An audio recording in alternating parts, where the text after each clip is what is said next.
Welcome in, everyone, to a very special episode of American Joyride. I am joined today by Mike Edwards. He is a former Army Ranger, and not just an Army Ranger, but he was also a member of the Regimental Reconnaissance Company. We're going to talk about all of that and much more today. Mike, I'm happy to have you here. Hey, thanks for having me. I know it's been a long time coming. We couldn't quite get this together, but we finally made it happen. I Thanks know. for I actually, it's funny you bring that up because when I was going through my emails this morning to shoot you the Zoom link, the first email I saw was from like December of 2023. So yes, this has been like 8 months in the making, and I want to jump right into the start of it with you. You're an Army Ranger. Can you kind of give us the timeline of when you joined the Rangers and then what impact 9/11 had on your career trajectory? Okay. Yeah, so I was actually in Korea when 9/11 happened, assigned to the regular army. I was kind of fed up with the army. I didn't like what I was doing in the army. So I decided once 9/11 happened, I was like, man, we're going to war now. That's really the whole reason that I came in the military because I thought, I wanted to defend my country. So I went to the recruiter and re-enlisted, and they recommended, actually a friend that was in the unit that I was in recommended that I go to the Ranger Regiment. So that's what I did, re-enlisted for that, ended up going to 3rd Ranger Battalion after, completing the assessment selection process. Went to 3rd Ranger Battalion and then trained up there and then immediately started deploying because, I mean, as you know, immediately after 9/11, those guys were deploying. So by the time I got to Ranger Battalion in summer of 2002, they had already done 2 combat deployments. So I was kind of like, God, I'm missing out. You know what I mean? Wait, can you compare the training to get to be an Army Ranger to your old unit? Like how rigorous and how tough is Ranger? It was at that time, was it called RIP or was it RASP at that time? It was RIP at that time. And when I went through, it was about 4 weeks long, but it was absolutely brutal. It was more of a selection process than training anything. They just wanted to see if you had the aptitude to be able to hang in Ranger Battalion. So they just, I mean, just brutally smoked the crap out of us, took us on super arduous physical events. And then there was a certain level of standards we had to pass, like, 12-mile ruck march in a certain amount of time, 5-mile run in a certain amount of time, all these physical attributes we had to achieve, which the standard was higher there than anywhere else in the Army for the most part, besides the other, soft units. So going through that, testing and proving that you could make it. And then once you get to the battalion, back then was when you really learn the job. Like you would learn explosive breaching, how to do CQB, how to raid houses, the way that the battalion does it. So you don't learn that when I went through, you didn't learn that in the selection process. Now they've added a portion to that, like another month after that, where they kind of train some of those basic skills, but they don't go too deep in the weeds because each battalion operates slightly differently, and each platoon within those battalions operates slightly differently. So they put the onus of most of that on the actual battalion that you end up being assigned to. Was there any point when you were going through that program where you thought to yourself, I'm not cut out for this. Maybe I physically or mentally, or when you got there, were you pretty confident I'm going to get through this program? I was pretty confident that I wouldn't quit, and that's, the big part of the battle there is not quitting, because that's the whole point. They're trying to break you to the point where you're going to give up and quit. And if you do, that's not the kind of guy we want in the Ranger Regiment. Passing the physical test, I wasn't too worried about that. I was in really good shape. I literally trained for several months before I went to RIP. So physically, I knew if I didn't get injured, I could physically make it. It was just whether I could actually tough it out or not. And there were times, there's a portion called Coal Range, which for the Ranger Regiment, it's similar to like Hell Week for the SEALs and like Buds. It's just brutal. It's an entire week out in the field, and they're just destroying you 24 hours a day, 7 days a week, for the entire time you're out there. And that's when a lot of guys want to quit. For example, they'll be smoking you all day long, making you bear crawl 300 meters to the wood line and back, doing land navigation all day, walking 8 to 10 miles a day, navigating through the woods. And then in the evening, when you're tired, they're smoking you some more. It's raining on you, and you're standing in formation. And then they're grilling hot dogs on the side over there. And the cadre are like, hey, if you guys just want to give up, you know what I mean? Like, you can have these hot dogs. We got Coca-Colas over here, things like that to try to lure you out. And you'll see half of the entire formation just sheath off.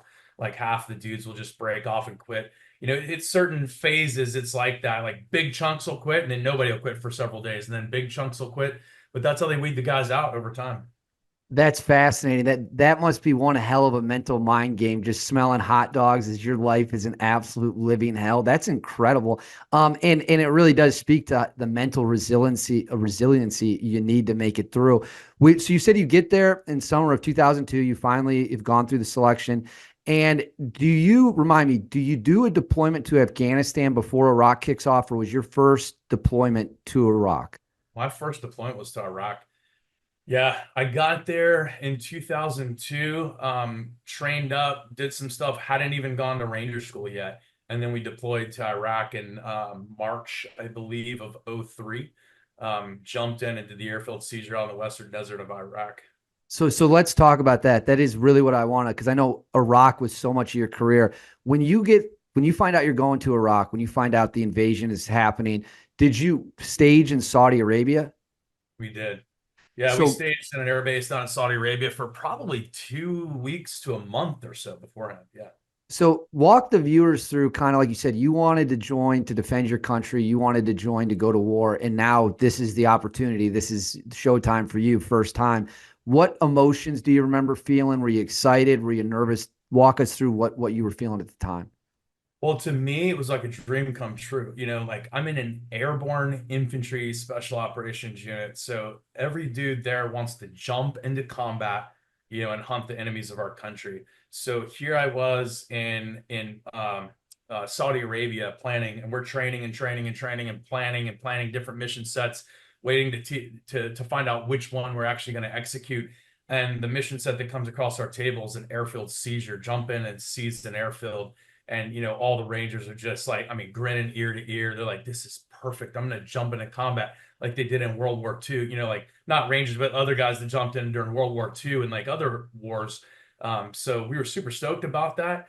But at the time, a little bit scared as well because I've never been to combat. A lot of the guys there have been to some deployments, but this was different. We're going into a place that has like air-to-air capabilities and stuff like that. And we're going to be flying in big planes, jumping out and seizing airfields. So there was a high chance that we would all get shot down on the jump in, but we were planning and we were ready to execute.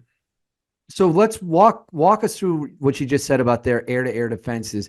What were their capabilities realistically by the time you're going to do the jump? Had their air defenses been taken out yet, or were they opening fire on planes still? Yeah, they were still opening fire on planes. I mean, there were A-10s. There were stories of A-10s coming in from doing gun runs and coming out with bullet holes all in them. So they had a significant threat to air assets still at that time. The reports for us, we were going to jump in initially on Baghdad International Airport, the big, airport there in Baghdad. And they estimated that we would probably receive 75% casualties before we even got out of the plane. Like they were thinking that a lot of our planes were going to get shot out of the sky as we flew in. So what happened was they ended up shifting the plan, and instead of jumping in there, we jumped in elsewhere and then moved to other objectives from there. On that jump, how much resistance did you guys face when you hit that airfield? None, absolutely none. Yeah, it was the craziest thing. Like we're expecting this huge fight, jump out of the plane. I remember we flew in. We jumped pretty low. Like in training in the Ranger Regiment, like a low jump is considered about 800 feet. This seemed like it was at least that low, if not lower. I've heard that we jumped at like 500 feet. I don't know if that's true or not. All I know is it was dark. I jumped out of the plane. My gas mask that I had on my body ended up slipping between my legs. So I was trying to get it sorted out so that I could put my feet and knees together and be prepared to land. And as soon as I got it freed, I pretty much hit the ground at that point. So we weren't too high up. That's absolutely incredible. It's like that scene in Band of Brothers when they're jumping on D-Day. He says, "If we get any lower, we're not going to need parachutes." Yeah. That's the way So, it was. We were jumping heavy, heavy, heavy rucksacks. I mean, most guys' rucksacks were weighing over 100 pounds.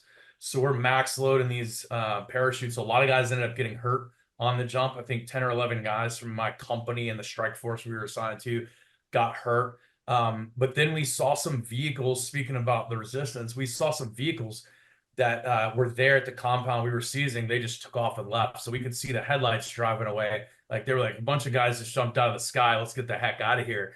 So there was no fight. We cleared this massive compound, which took well into the daylight hours to finish because we had one company of Rangers and then some attachments as well. So you're talking, 100 plus guys. total, but assaulters, I don't know, 3 platoons worth of assaulters there.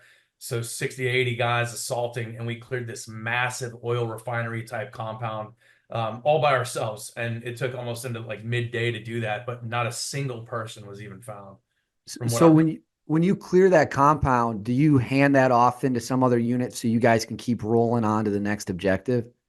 Typically, we do that, but for that one, we expanded that airhead line. We created basically an entry point. So that's one of the Ranger Regiment's primary missions is forcible entry. We achieve a foothold into a country with an airfield, and then we secure that so that more follow-on forces can come in. So we opened up the airhead. We had, combat controllers out there controlling air assets. We brought in C-130s and C-17s, landing them on the airstrip that we jumped in on. And then that brought in like Delta Force dudes and like SAS dudes and all kinds of stuff that were out there, started coming to this base. And then we started planning missions. And it ended up being like a big joint operations center where we planned operations out of, at least for the element that I was with. I love that. Do you remember the first time you pulled the trigger, and was it on that deployment? It was. We had a mission to go do what they call lock interdiction, which is lines of communication interdiction. So there was fuel trucks and stuff like that we were reported were coming up this highway. So we were supposed to ambush them. So we ended up ambushing a couple fuel trucks, shooting the trucks up. They ended up blowing up, catching on fire. And then there was a couple times where we had to stop, where we had experienced some IEDs. The very first Rangers that died in combat. Well, not the first ones that died in combat. The first ones that died in Iraq died on that deployment through a woman and her husband that came up with a baby acting like they wanted water, and they detonated the car, blew up a bunch of our people. So after that, we were kind of sketched out about cars coming up on us real fast. So we stopped some cars. I tried to stop some cars this one time, and they just wouldn't stop. They just started speeding up, coming towards us. So we shot the car up, but it wasn't like I personally saw a person and engaged them myself. I just engaged more of like an area target with other people. But I got to fire my gun the first time I went to combat, so that was kind of cool.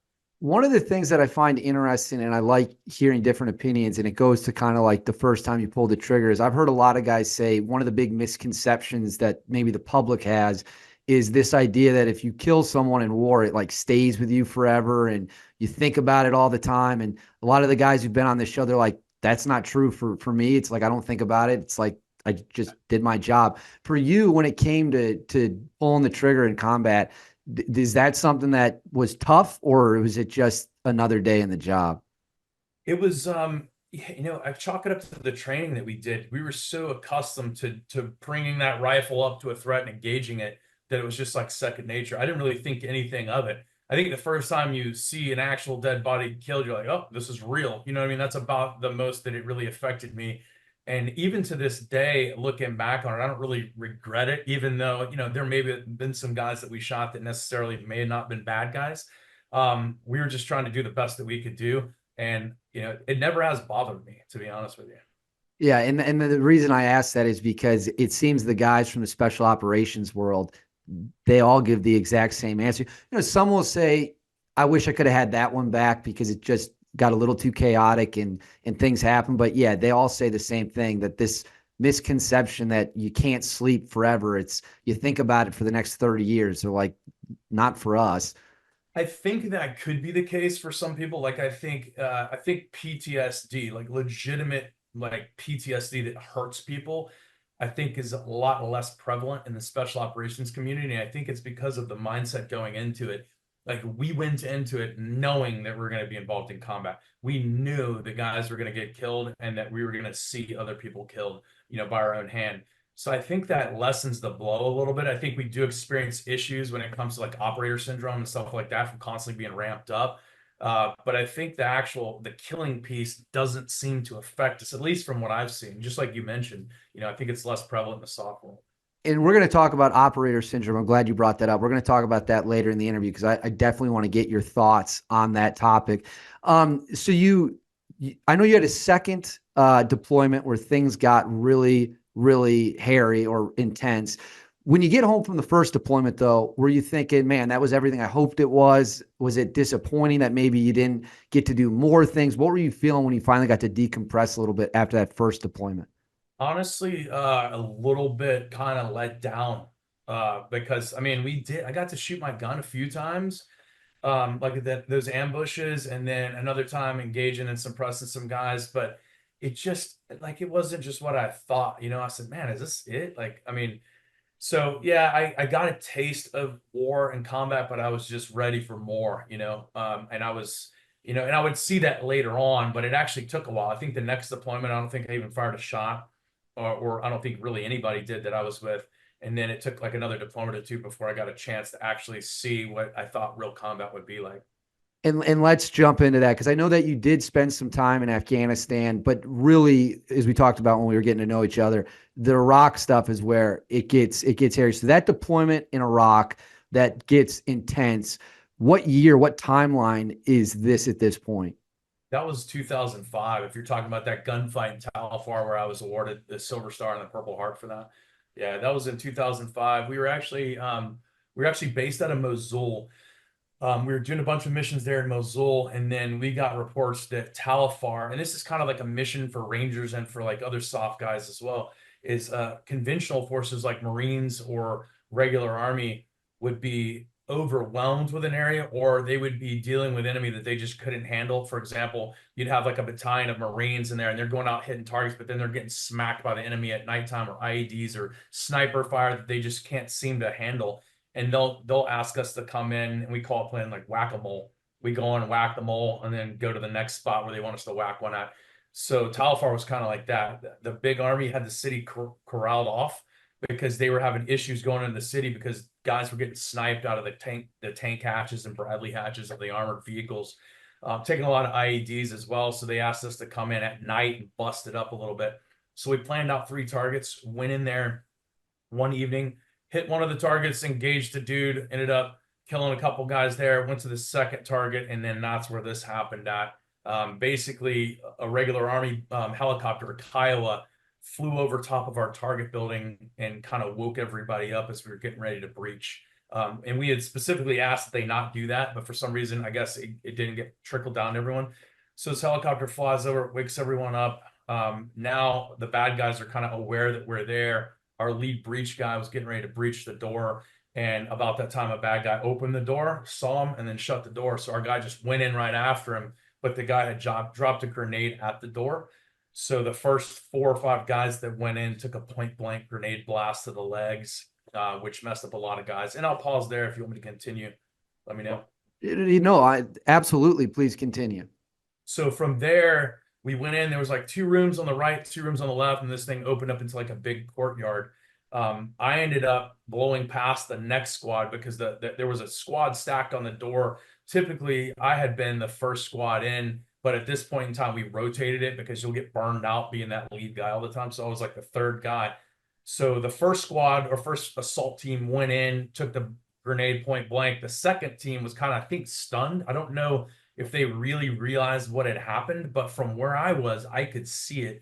So I just charged straight across, went in and took the number 2 spot, went in with my team and started clearing rooms. Went into the first room on the left, saw one of our guys laying on the ground. He was kind of like pushing himself back like this, dragging himself on the floor. And I could see that he was wounded, but he was totally coherent. So I was like, hey, buddy, you good to go? And he's like, oh, I'm wounded, Sergeant. And I said, all right, well, do self-aid on yourself, like patch yourself up. Because I could tell he wasn't in critical threat of like dying. So I had him go ahead and start fixing himself with his aid kit or his medical kit so that we could continue clearing. We went into the next room and I saw one of my fellow squad leaders, the lead squad leader, kind of leaned up against the wall. He's like holding his arm like this, and I just saw blood streaming out of his arm. But I asked him, I said, hey, you good? And he's like, yeah, I'm good. I'll patch myself up. But he was just kind of stunned, I think. And then went from there into another room. And as I'm getting ready to go in that room, my platoon leader pops in the door and just starts just spraying into this one room. He's like, Mike, get in there and clear that room. A dude just went in there. And I'm like, all right. So now this is the first time I've ever experienced this. I call it the pucker factor. You know, like you're getting ready to go through that door. That's what we call it in the regiment, is pucker factor. You're getting ready to go through that door, and you know now for a fact there's a bad guy on the other side. It's just you get so tensed as you're getting ready to go through because you're hoping you're going to get the shot on this dude before he does. So I go in as the lead guy through that room. Go in, my guy's coming behind me, and there's not a soul in the room. We're like, what the heck? I swear, the PL said he saw a dude. I didn't see the guy. We go in there, search the room, didn't find anything. I mean, there was like a bike hanging on the wall, nothing on the floor. It was pretty much a bare room. So, I mean, you could scan it super fast. So then we went out into another room across the way. And as I'm stacked on the door, getting ready to go in, my platoon leader is actually now in my stack. So a platoon leader is supposed to be controlling the whole element. He's like flowing with the boys now, going through clearing rooms, totally good on him. But it put him in a position later on where he couldn't actually be effective and control the team. So we started to go through the door, and a grenade rolls to that door, literally like right in front of my face. And I remember like looking at it, and I'm like, I'm about to be one ugly son of a gun, because I just thought it was about to blow up in my face. And it seemed like I had a lot of time to like think about it. And then I just kicked that thing and kicked it back into the room. So I know somebody's in there because they just threw this grenade to me. I kick it back into the room, dive out of the way, took some grenade shrapnel on my back. My platoon leader ended up diving into another room where he ended up later got pinned down. So then I get up and get ready to go back into that room where the grenade just came from, and there's nobody in there. Like the room, there's nobody in there. I'm like, what the heck? So these guys had tunnels built in certain places where they could maneuver, and we didn't find them right away. I don't think we ever found them actually, because we just noticed guys would go in a room and they'd disappear, and we couldn't find them. But it was so chaotic that we wouldn't spend a whole lot of time searching. We would just go around and clear the next room. So then we push out to clear across the courtyard, and one of my guys pulls security on a stairwell looking up, and me and the rest of the guys go across. I go across the courtyard first, had the rest of my guys behind me, and this machine gun opens up on us. I turned, as well as some other dudes did. We engaged, killed those guys, kept going into the room. How far is the machine gun? The machine gun that's firing at you, how close is it to you? Probably 10 yards. I mean, Holy shit. it's inside the house. Yeah. So, I mean, it's super loud. You can imagine how chaotic it is. Meanwhile, about the time that grenade or that machine gun opens up on us, dudes on the rooftop are just popping grenades and chucking them, popping them and chucking them, popping them. And so grenades are just like boom, boom, boom, all inside the house. We're all committed inside the house pretty much at this point. Grenades are going off. Dudes are getting hit with grenade shrapnel all over the place. We engaged those dudes, killed them, went to continue to clear this room. And as I go through the room, I noticed, I'm like, where in the heck is the rest of my team? Got a 5-man team. That's kind of the way we ran it at the time. We had a squad leader ran a 5-man assault team. And then I think they kind of modeled it off of Delta Force at the time. That's the way we were doing stuff. So I'm like, where the heck is my team? I look out and I see one of my team leaders. He's over one of my guys, treating him because the guy had gotten shot with that machine gun burst. It hit one of the guys behind me, hit him in the shoulder, deflected off of his bone, blew out his artery there. He also took a round directly in the knee. And so one of my team leaders who was EMT certified was there treating that guy, making sure he was good to go.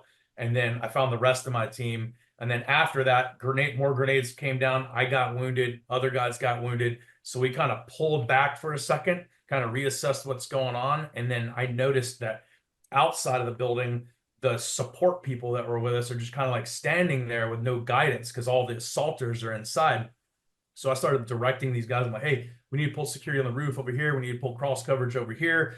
And then I saw one of our actual interpreters at the time he just had a pistol in his hand, just standing there. And at this time, now my arm was messed up. I couldn't hardly use my right hand because grenade shrapnel went through this wrist. And then I had the doc check or, bandage it up, but I couldn't really use my hand that well because it's real close to that nerve. So I think I had inflammation that caused the nerve not to work. So I was kind of left with my left hand. So I handed my rifle to that guy and I took his pistol, and then went through and we continued clearing.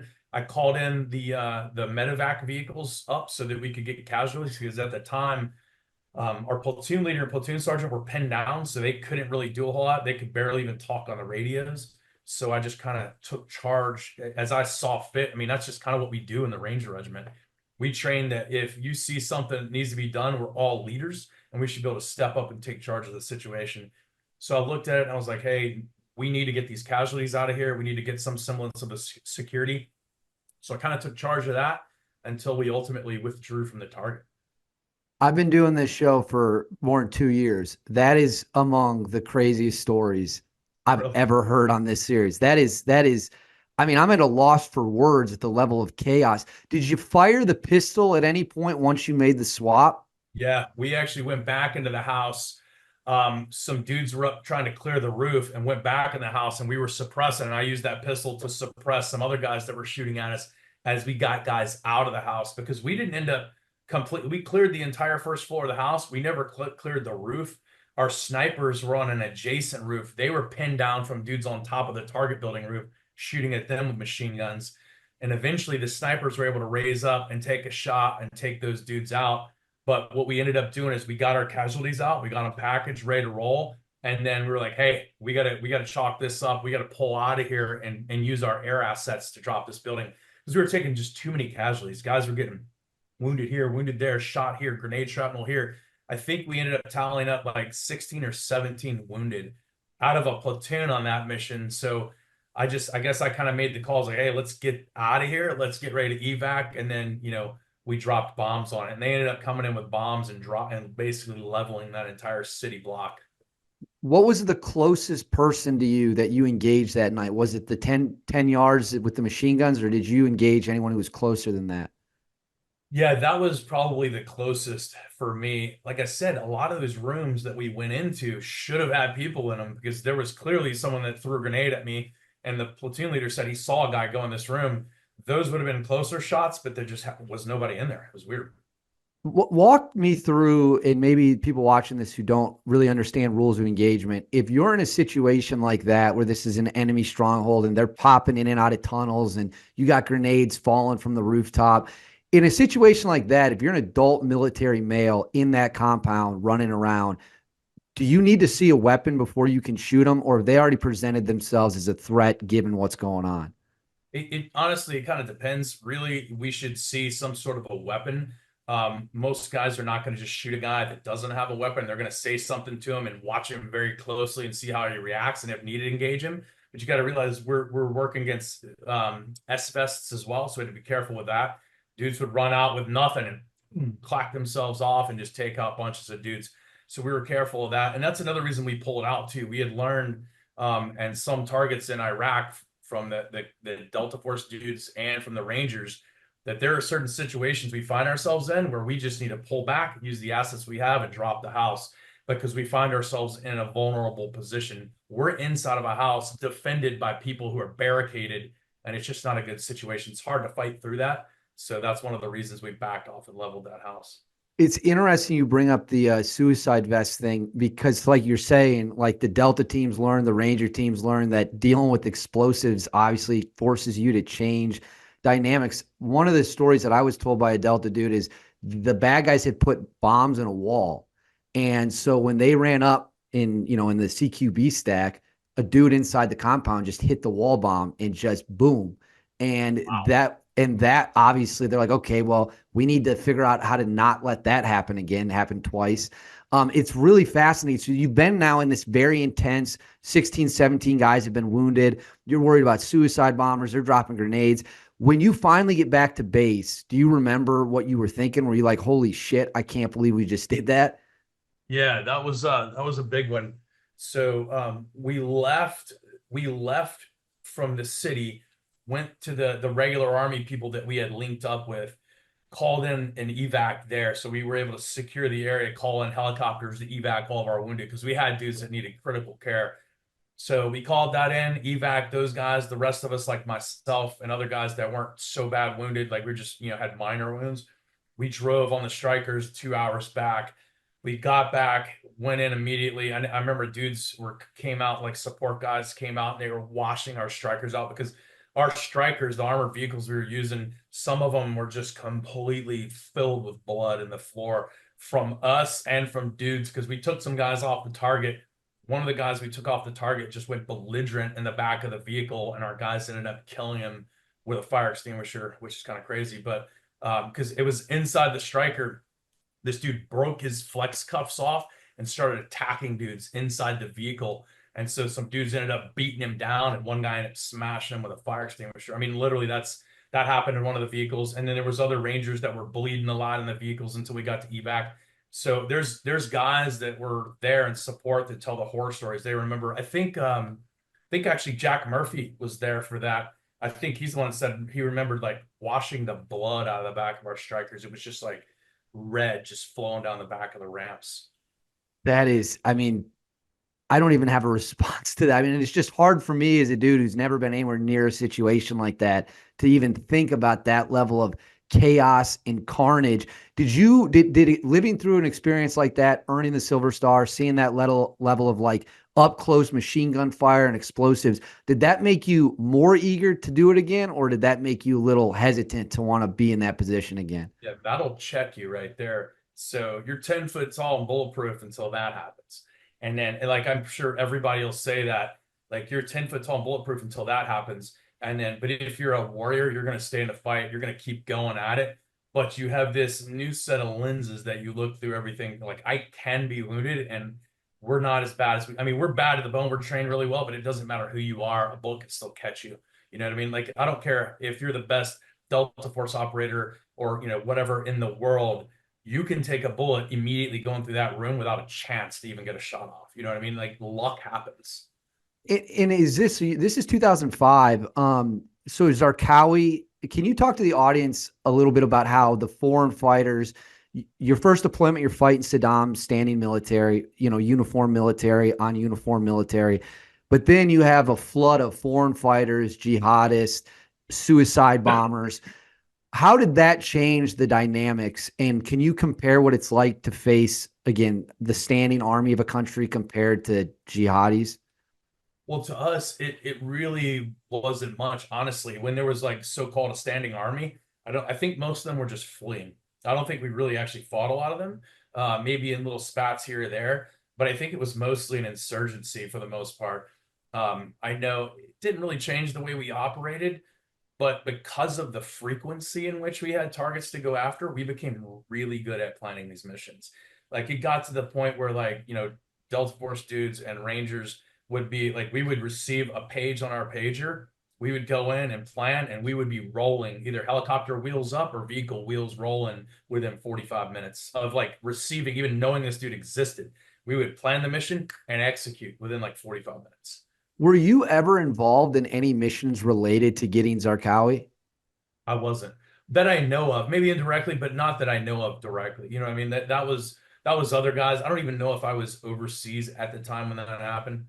So They killed him, I think, in summer of 2006 in Iraq. But they were yeah, hunting him since like late 2004. Is yeah, because there's that famous beheading video where yeah. he beheaded that aid worker, and then that was when Bush was like, "We're gonna find this guy and we're gonna kill him." And then obviously Delta Force did that. Real quick on that note, because you're bringing up Delta, you had some experience with the ground branch guys too, a little bit, didn't you? Yeah. Prior to the Omega program. Well, no, yeah, Oh, technically we did. So in Iraq, there were some guys where we were at. There was some Omega guys there, some ground branch guys there operating. I don't know exactly what they were doing per se at that time because I wasn't directly working with them, but we saw them. They'd occasionally be in on our briefs and stuff like that. Because we had Delta Force dudes, we had SAS, we had Rangers, and we had the ground branch guys as well as some contractors too. But I didn't really work with them until later. did you work before at this timeline? What was the Rangers' relationship with working with Delta Force in Iraq? So we were basically raiding targets in support of whatever mission. Like they were gathering the intel at that time. They were still gathering the intel, planning the missions, and then Rangers would just be part of it. So they would have a target. And they'd be like, "Hey, we're gonna hit this building. You guys hit that building." We're like, "Boom!" We hit the building next to them. Or they'd say, "Hey, we're gonna hit this building," and then be prepared to move to that one. If we need to move that one, we'll launch you guys. So then our guys would just kind of hang and be prepared to flex to another building. So we were kind of like a backup force slash additional manpower for them at that time.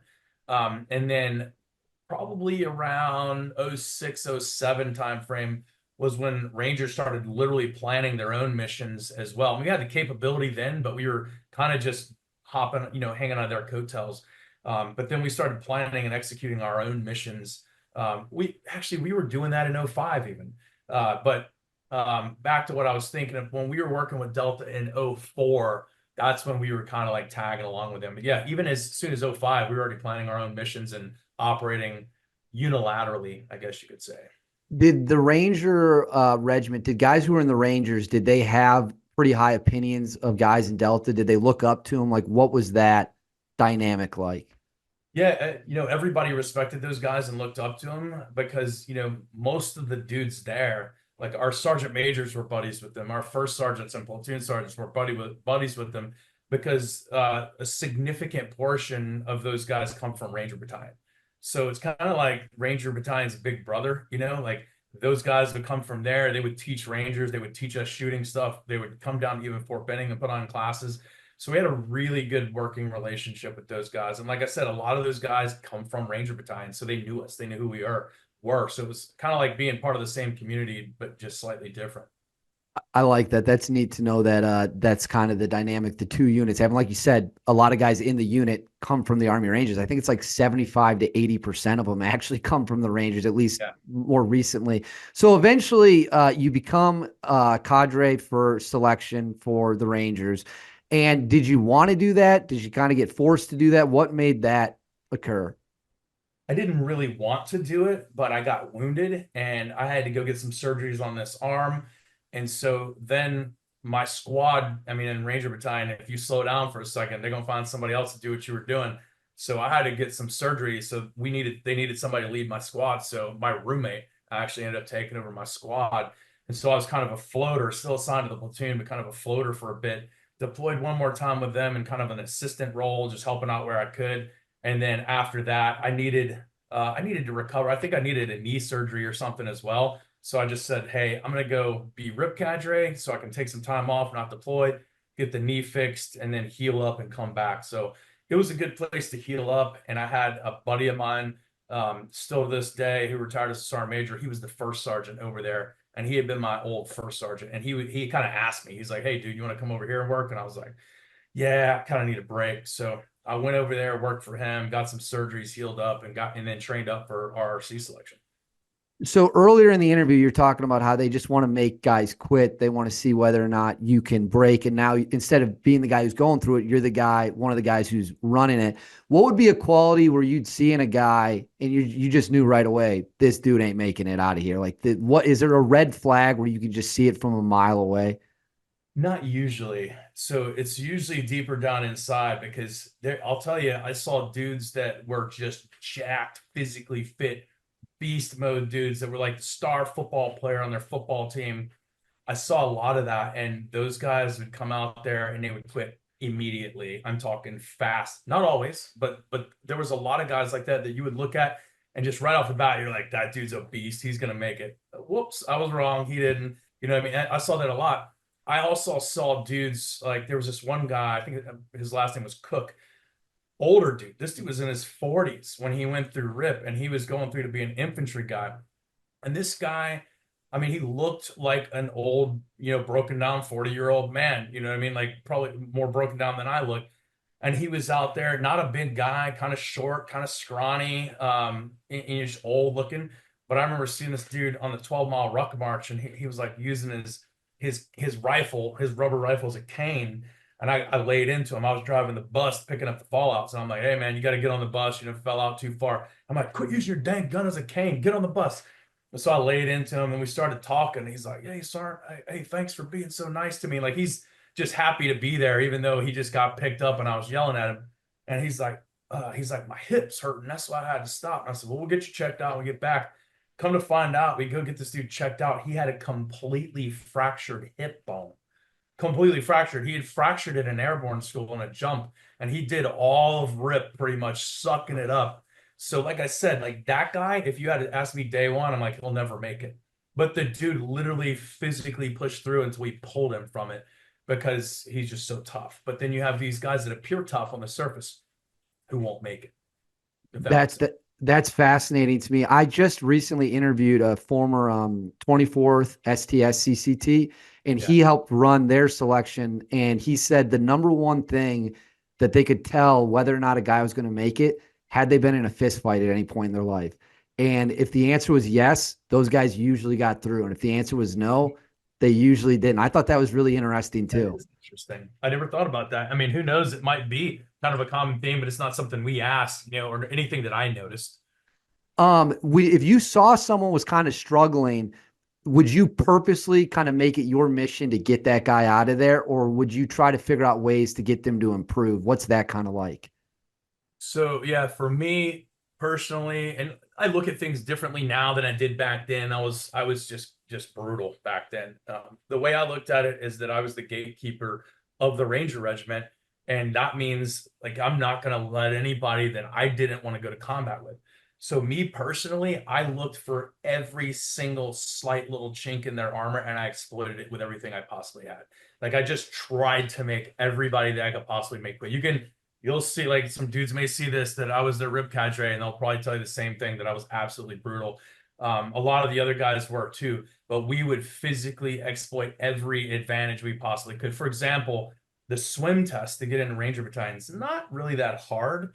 It's like a basic standard that you got to pass, combat water survivals, swim like 100 meters, in gear and all that kind of stuff, jump off a high dive. But what we would do is we would take the dudes out there, and I was actually in charge of it a lot of times. I was one of the platoon sergeants in charge. So I kind of, what I said went, and I would have these dudes, since the swim test was so easy, we would smoke the piss out of them before it even started. So we'd have these dudes on the edge of the pool with like their butt on the edge with their feet hanging over.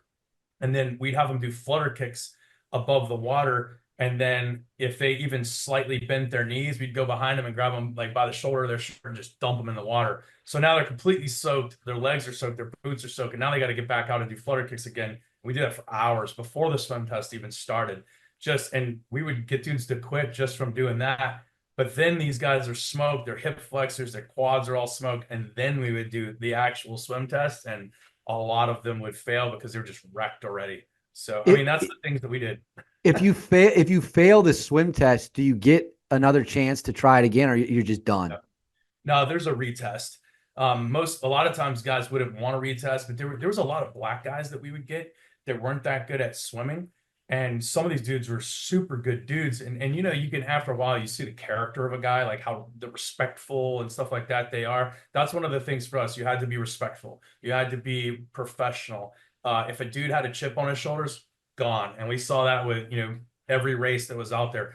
But there were occasionally that we had some black guys that would come in that weren't that good at swimming. So we would actually coach them on swimming. Anybody that needed coaching on swimming, we would coach them on it too, because we didn't want to set them up for failure. We wanted them to have a chance to pass. So guys that we saw, like, hey, if you need help on swimming, we'll train you on the side, but we still smoked the crap out of them before they took the test. I love that. That's really neat. I want to talk now kind of one of the things that I've never interviewed anyone about on this program, and that's why I was so excited to get you on here, which is the Omega program. And I'm sure a lot of people listening to this right now have probably never heard that term at any point in time, probably have no idea what we're about to talk about. So could you kind of set up the background of what the Omega program was, and then we'll get into it from there? Yeah, if anybody's familiar with like the MACV SOG from Vietnam, it was where special operations guys augmented the CIA to do certain missions, covert missions, and stuff like that. And in areas that, for example, maybe military is not legally authorized to operate in, whereas the CIA is. So through proxy of like the authorities, we were able to work in areas that we wouldn't be able to work in, and we were able to bring assets that they didn't have available. So that's typically the premise behind the whole thing. We were force multipliers for the CIA, for like ground branch. So they had their intel gathering elements. We could also leverage JSOC's intel gathering elements and synchronize that stuff to find targets. But ultimately, it's not anything that crazy. It's just an element of the CIA that kind of works and does similar stuff to the Ranger Regiment and CAG and SEAL Team 6. They're basically like a tier one task force, assault force, but they didn't have a lot of the assets we had. Like we had aviation assets. We could use 160th. We could bring call for fire. We could drop missiles, HIMARS, bring in more asset ISR platforms and stuff like that. So, and then also because of making us the leaders. So the way this worked is they would do operations, but the liaisons like us, the Rangers or whoever it was assigned would be the leadership. So we would be reporting directly to JSOC on behalf of the CIA, basically. And how did you get picked to join this program? Well, the regiment was required to fill these positions. It's kind of like a tasking that comes down. It's like, hey, we got to put dudes in this position. There were so many different operating elements at the time. They didn't have enough guys to cover all of it. So SEAL Team 6 was actually tied into doing a lot of the Omega program stuff for a while. And then RRD guys, back before it became RRC, were tied into that. But then the RRC guys ended up pulling out, going elsewhere, doing other operations. So they needed to backfill that. So they backfilled it with Line Ranger Battalion guys. And at the time I was at RIP. I was a RIP cadre. And my first sergeant came down. He's like, hey, dude, he's like, you want to go overseas, do some, he said, like, cool guy stuff or whatever. I'm like, yeah, whatever, what you got? And he's like, all right, you can start growing your beard out and don't have to cut your hair and wear civilian clothes. And then I was like, okay, sounds cool. But I had no clue. Like, I didn't know what it was about. And then I got overseas and I linked up with my team, and the first time I did it, I was down in southern Afghanistan, and I flew on a plane all by myself, coordinated my own flight, flew down there. I knew I was supposed to be linking up with the team at this location. I get there and trucks roll up. It's a bunch of SEAL Team 6 dudes, and they're like, "What's up, dude? Hey, welcome to the team." Like welcome me right in, just like one of the guys. I'm like, "Hey, what's up?" And then we started talking, and the team leader was like, "Hey, how many deployments you have?" And at that time, I had 8 combat deployments. And he's like, dude, you have more combat deployments than the rest of these guys that are here. He's like, I'm going to make you my assistant team leader. So I ended up being the assistant team leader for him on that trip. And we did split operations at times. And I'll pause here in case you want to interject or focus me in another direction. No. So I'm curious what you were just about to say. Split operations, like that's the next question. What type of operations are you trying to do with this kind of elite small group of people? So at the time, you got to realize, tier 1 dudes or, any operator for that fact, wants to be where the best fighting's going on, right? We want to be where the baddest gunfights are going on at, right? So at that time, Rangers were flying in, landing on our compound to stage and popping out and smashing dudes down south. So the SEAL Team 6 dudes were like, hey, we want to go with those guys. So they started just tagging along and doing split missions with them because the CIA is not doing missions every single day. They're a little bit fewer and far between, whereas the Rangers were out there smacking stuff day in and day out, as were the other task forces. So when they would go and do that, they would leave me in the rear so that I could take the other half of the team out with the CIA if the mission popped up. So at times it was like kind of sucky. The team leader would go out with a couple of the SEAL Team 6 guys, but then he would leave a few of them with me in case we needed to roll out with the agency. But that only happened a couple times, and then we started getting busy with the agency. But I did some stuff with the agency by myself at times, and then we did a lot of joint stuff. So we were working with the strike force of the Rangers, and we were also working with the agency hitting their targets as well. It just So depended on what was big and what popped up, what was priority. So you're talking about how you want to be where the baddest gunfights are, where the heaviest fighting is. I love that. I think that's badass as hell. What type of combat did you see as part of this Omega team? It was a little different for me because typically, as Rangers were like kitted up, camouflage uniforms, clean shaven, with a military-ish type haircut, regular combat rifles, like the pictures you see all over the internet. That's the way we work. But on this program, there was a lot of reconnaissance that we did, right? I don't want to go too much into the weeds on this stuff, but a lot of reconnaissance that we did that required us to go out during the daytime, low vis. So I was dressed up, had longer hair. Like I'd been growing my hair for like 6 or 8 months by the time I got overseas. That's the way they used to do it. They'd let us grow our hair and beard for like 6 months before we deployed. So I kind of looked similar to an Afghan a little bit, and then we would dress up like Afghans and go out and do reconnaissance work, which required us going out low vis, which put us in some sketchy situations at times. We did that. We did that as military guys alone, but we also did it with the agency in support of their operations as well. So let me ask something on that. When you're wearing Afghan clothes, how are you able? I'm assuming you're not able to just have an M4 slung across your chest, but you are armed. So what are you armed with, like pistols and Yeah. stuff? Typically, we would have a pistol on us concealed, and then we'd have some sort of small like submachine gun, like an MP7 or MP5K or something like that we could stuff down in the seat and kind of hide pretty easily. It gives us a little bit more firepower and a bigger magazine. And then depending on the mission, some missions that may be all that we roll with, but there are some missions where we anticipate there's more of a risk. We would probably have like a backpack in the trunk of the car or somewhere stashed where it can't be seen easily. with a collapsed down AR-15 with some grenades and mags and med pouches and things like that in there, and excess radios, GPSs, phones, whatever we needed.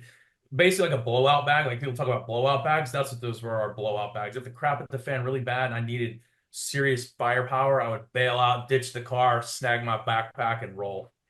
And you just said you got into some sketchy situations as part of this program. Can you talk to us? Are there any you're able to talk about where things got real dicey? Yeah, there was this one time where the ground branch guys were like, "Hey, we need some extra shooters to roll with us. We're gonna go out and get eyes on the target and figure out if the bad guy's there." Some reconnaissance stuff basically, and they call it the AFO team. And I was like, "Shoot, yeah, I'll roll with you." I loved doing that stuff. It was my first time rolling around doing a lot of low vis stuff, so I thought it was super cool. It was just kind of different, you know. I'm like used to kicking indoors all the time. This is different. So I enjoyed it, and I rolled out with these guys. And what they would do is they would roll out before our assault force would roll out. And we typically roll out together, and we'd find a spot to kind of hang out for a little bit. And then the recce element would go up, check the target. And then once they confirmed that bad guys were there, then they would call the strike force while they had eyes on still. Strike force would come hit the target. And the strike force would include the rest of the, Rangers or SEAL Team 6 dudes, and then the ground branch guys with their indage. So I go up with these guys to recce this target. We were in a van, like a Haji van, looks like an Afghan van, with curtains and all this stuff. And we had two of our Afghan guys that were real trusted in the front seats. One was driving, one is in the passenger. Then we had a ground branch guy that was in the vehicle dealing with some equipment that they had in there. I don't want to get into the specifics on that, but he was doing his thing. And then I was an additional American shooter, the only other American besides him on that mission. So we roll out, and then we get up to this target building. Mind you, it's at nighttime, and we're driving around in a van, not in a tactical vehicle. So we roll up, and these guys at the target building are wearing like Afghan National Army coats or Afghan National Police coats. I can't remember. The police and the Afghan National Army were always kind of suspect to us because we found them guarding Taliban a lot of times. So we rolled up to this house. These guys come up and they start questioning us as to what we're doing. And we tell them, a reason while we're there, not the reason, but a reason while we're there. And then trying to delay. Well, meanwhile, we called up to the strike force. We're like, "Hey guys, we're compromised out here. These dudes are coming up. They're on to us and they're not cool about it. So you guys need to head." So the strike force is 5 minutes down the road. They're already rolling, headed our way. So we're trying to talk to these guys and calm them down so that we can ease out of there on our own and not, kind of lose our cover for while we're there. But they're like, "Hey, we're calling the Taliban. They're going to come get you guys," and blah, blah, blah, talking all this kind of crap. So I'm in the back of this van, actually facing to the rear of the van. The only thing I had at the time was an MP7, and then a pistol and extra mags. And the ground branch guy had a submachine gun of some sort, I think, and that's about all he had. So we're waiting there. These bad guys, we know our friends are on the way, thankfully. But then all of a sudden, the Taliban guys were like, "Hey, our friends are coming to get you." And then we look and we can see down this alleyway about 200 or 300 meters. And I see dudes just pouring out from a building down there, and they're running our way. They got RPGs up like this. They got PKMs. They got AKs. I'm talking like 25 or 30 dudes running, but they're like several hundred meters away. They're running towards us. And so then I started coming up with a plan. And I thought I was going to be like or not the lone survivor. I thought I was going to be a martyr for this one. I was like, "Hey, if these guys get here," like I have my hand on the back latch. Mind you, 300 yards, some guys running. It doesn't take a lot of time for them to get there. So I was talking to the ground branch guy. I said, "Hey, if our guys don't get here quick enough, I'm going to hop out as these dudes get up in close enough range. I'm going to get behind this wall and I'm going to start suppressing dudes." I'm like, "You guys hit reverse on the van, slam it in reverse all the way back out to the highway, and then hit and go about 1,000 meters back into the south or whatever direction it was." And I said, "I'll meet you guys there." So I was going to hop out and like just lay down suppressive fire on these guys until the van could get out of there. And the ground branch guy was like, "All right, sounds good. It's a good plan." He's like, "Just hold for just a second." He's like, "I think they're close." I'm like, "All right." So I held for just a second more. And then around the corner comes the entire strike force. And I mean, you got 50 cals mounted on top, and these dudes scattered like cockroaches. But there were multiple incidences like that I dealt with over there. Did you ever have to shoot anyone at close range doing low vis stuff in that program? No, I beat it up on a guy one time with a laser. I just threw the overt laser like right on his face, and he saw it. He's like, "Whoa!" and he backed down. But he didn't know who we were. We just pull up in a van, and he's like trying to mess with us, and I hopped out and put a laser on him, and he's just like, all right, backed away. Also had a time at a checkpoint where some dudes stopped us going across a bridge. I've talked about that on some of the other podcasts. I ended up having a pistol kind of like at a shawl kind of wrapped around me, kind of like my hair is right here, but had my pistol underneath this thing, literally pointing at a dude's head that was like this close to me for a period of time, but never had to shoot him, luckily. Please tell that story. I'm unaware of that one. So walk us through. That Oh, sounds pretty really? dicey as well. So that one, we were coming back from Kandahar airfield, which is the big army like airfield there, or military airfield. Our base was another small little secret base off to the side from there, about on the other side of town. So we had gone to brief some commanders on things that we were doing, and we were headed back. We ended up getting stuck a little bit longer, so we were driving back in civilian vehicles, dressed like Afghans after curfew. So that's like a big no-no. It was something that we couldn't really avoid, but we figured, we'll be all right. So we roll back and we go across this bridge. And I was in the second vehicle. We had three vans, one in the front, one in the middle, one in the back. I was in the second vehicle as the driver. My buddy Rodney Brown, I think he was in the vehicle in front of me as the driver. And then we had somebody driving the vehicle in the back. And the team leader, who was a SEAL Team 6 guy, was in the back vehicle. So we roll up, first vehicle goes across the bridge, no big deal. I come up, they let me go. I start going across the bridge. Third vehicle gets stopped, and they call on the radio there, "Hey guys, they stopped us. They're not letting us through. So we need our fighting force together." So we just start backing up. Like I started backing all the way across the bridge, backing up to these guys. Mind you, it's at nighttime, and we're not wearing night vision, so and then you can't turn around the bridge. So I backed it all the way up. Backed it up. There's a dude in front of me with an AK, just kind of like antsy. I could tell, at this point in time, I had tons of experience, tons of combat experience. I could, you get to the point where you can read whether a dude's got experience or not. And I could tell he's shaking in his boots, just looking at us. He's like, this is some weird stuff. I don't know how to handle this. So he had an AK and he was just antsy, like he wanted to shoot us. Then I had a more experienced guy who spoke English leaning into my car, and he's just like smoking a cigarette, blowing a smoke in the car, asking us if we're Taliban. And I was like, no, we're not Taliban. Are you Taliban? And then he was like, yes, yes, I'm Taliban. I'm like, okay, not surprised. And then he kept trying to reach in and turn the keys off. And I'm like, nah, pushing his hand back, because that was our deal, was that we don't let anybody get in the car. We keep the doors locked. We're not turning it off. We control the car. If we get out, it's not a good thing. Guns are getting, unleashed at that point in time. So we stay in the car and try to talk it off from in the car. Well, they had a Dishka, which is like a 50 cal machine gun on top of the roof. All these are like A&P guys, like military and police guys, but obviously they got some Taliban intermixed in them. So the guy keeps questioning me, and that's where I said I had the gun up like this under my shawl, pointing at his head. It's dark enough that he couldn't see it. Like we have everything dimmed off in the car. But meanwhile, I'm on an earbud listening to our comms. The team leader was calling this up, had our interpreter talking to these guys, trying to talk our way out of it. And it got pretty tense to the point where it got to where we were counting down. Like we were counting down from a minute. And if we made it to the countdown, I was going to blast this dude. My partner was going to blast that other dude, and we were going to punch it as hard as we could and fly out of there and try not to get shot in the tail end by that 50 cal machine gun. So wait, so you have an earpiece in and someone's counting you down from 60, and the plan is if you hit 0, talking time is over, you're going to shoot these guys. And so I didn't realize, so is that pretty standard to communicate like that, where someone can put a timer in and that just tells everyone when to shoot? Well, it was not like a timer necessarily, but the team leader was just like, hey guys, we're trying to talk this out. It's not going very well, basically. He's like, it's not going very well, and these guys are getting amped up. We were calling up like, hey, this dude's antsy over here. Like, this dude's about to pop a shot at us any minute now. And then, so he's hearing this. We're painting the picture from our vehicles to him. So he's just like, hey, be prepared, guys. Like, I know you're ready, but we may have to shoot our way out of here if we don't get this resolved in like a minute and a half. And then we get to like a minute. He's like, all right, 1 minute. I'm giving it another minute.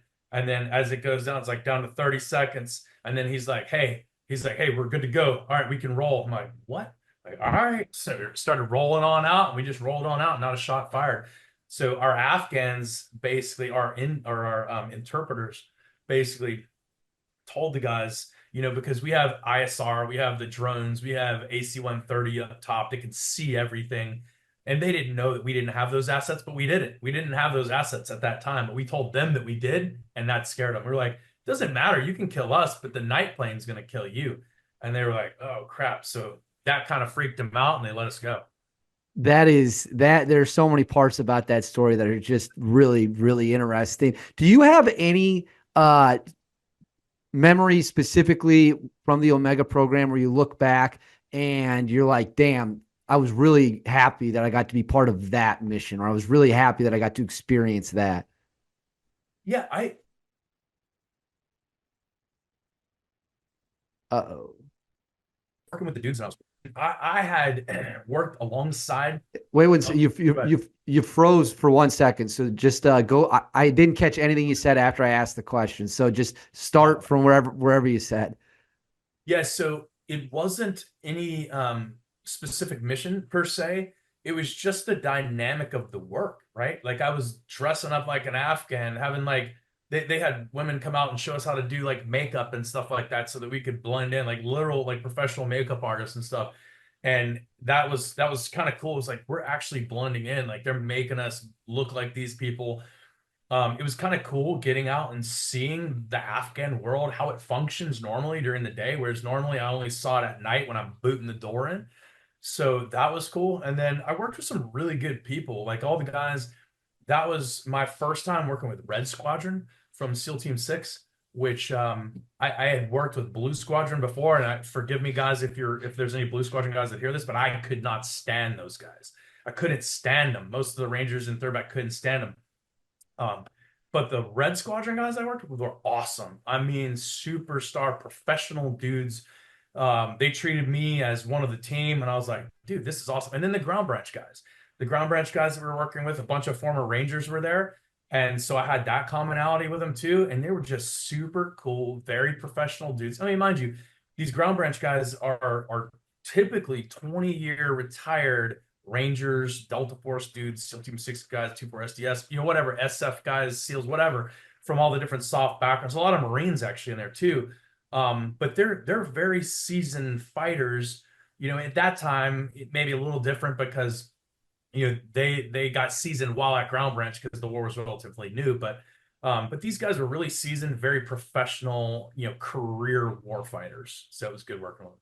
I've got to ask because you are not the first person who's made that comment about Blue Squadron working with Rangers. A guy gave an interview a couple months ago on a different show, and he said almost verbatim, word for word, the exact same thing.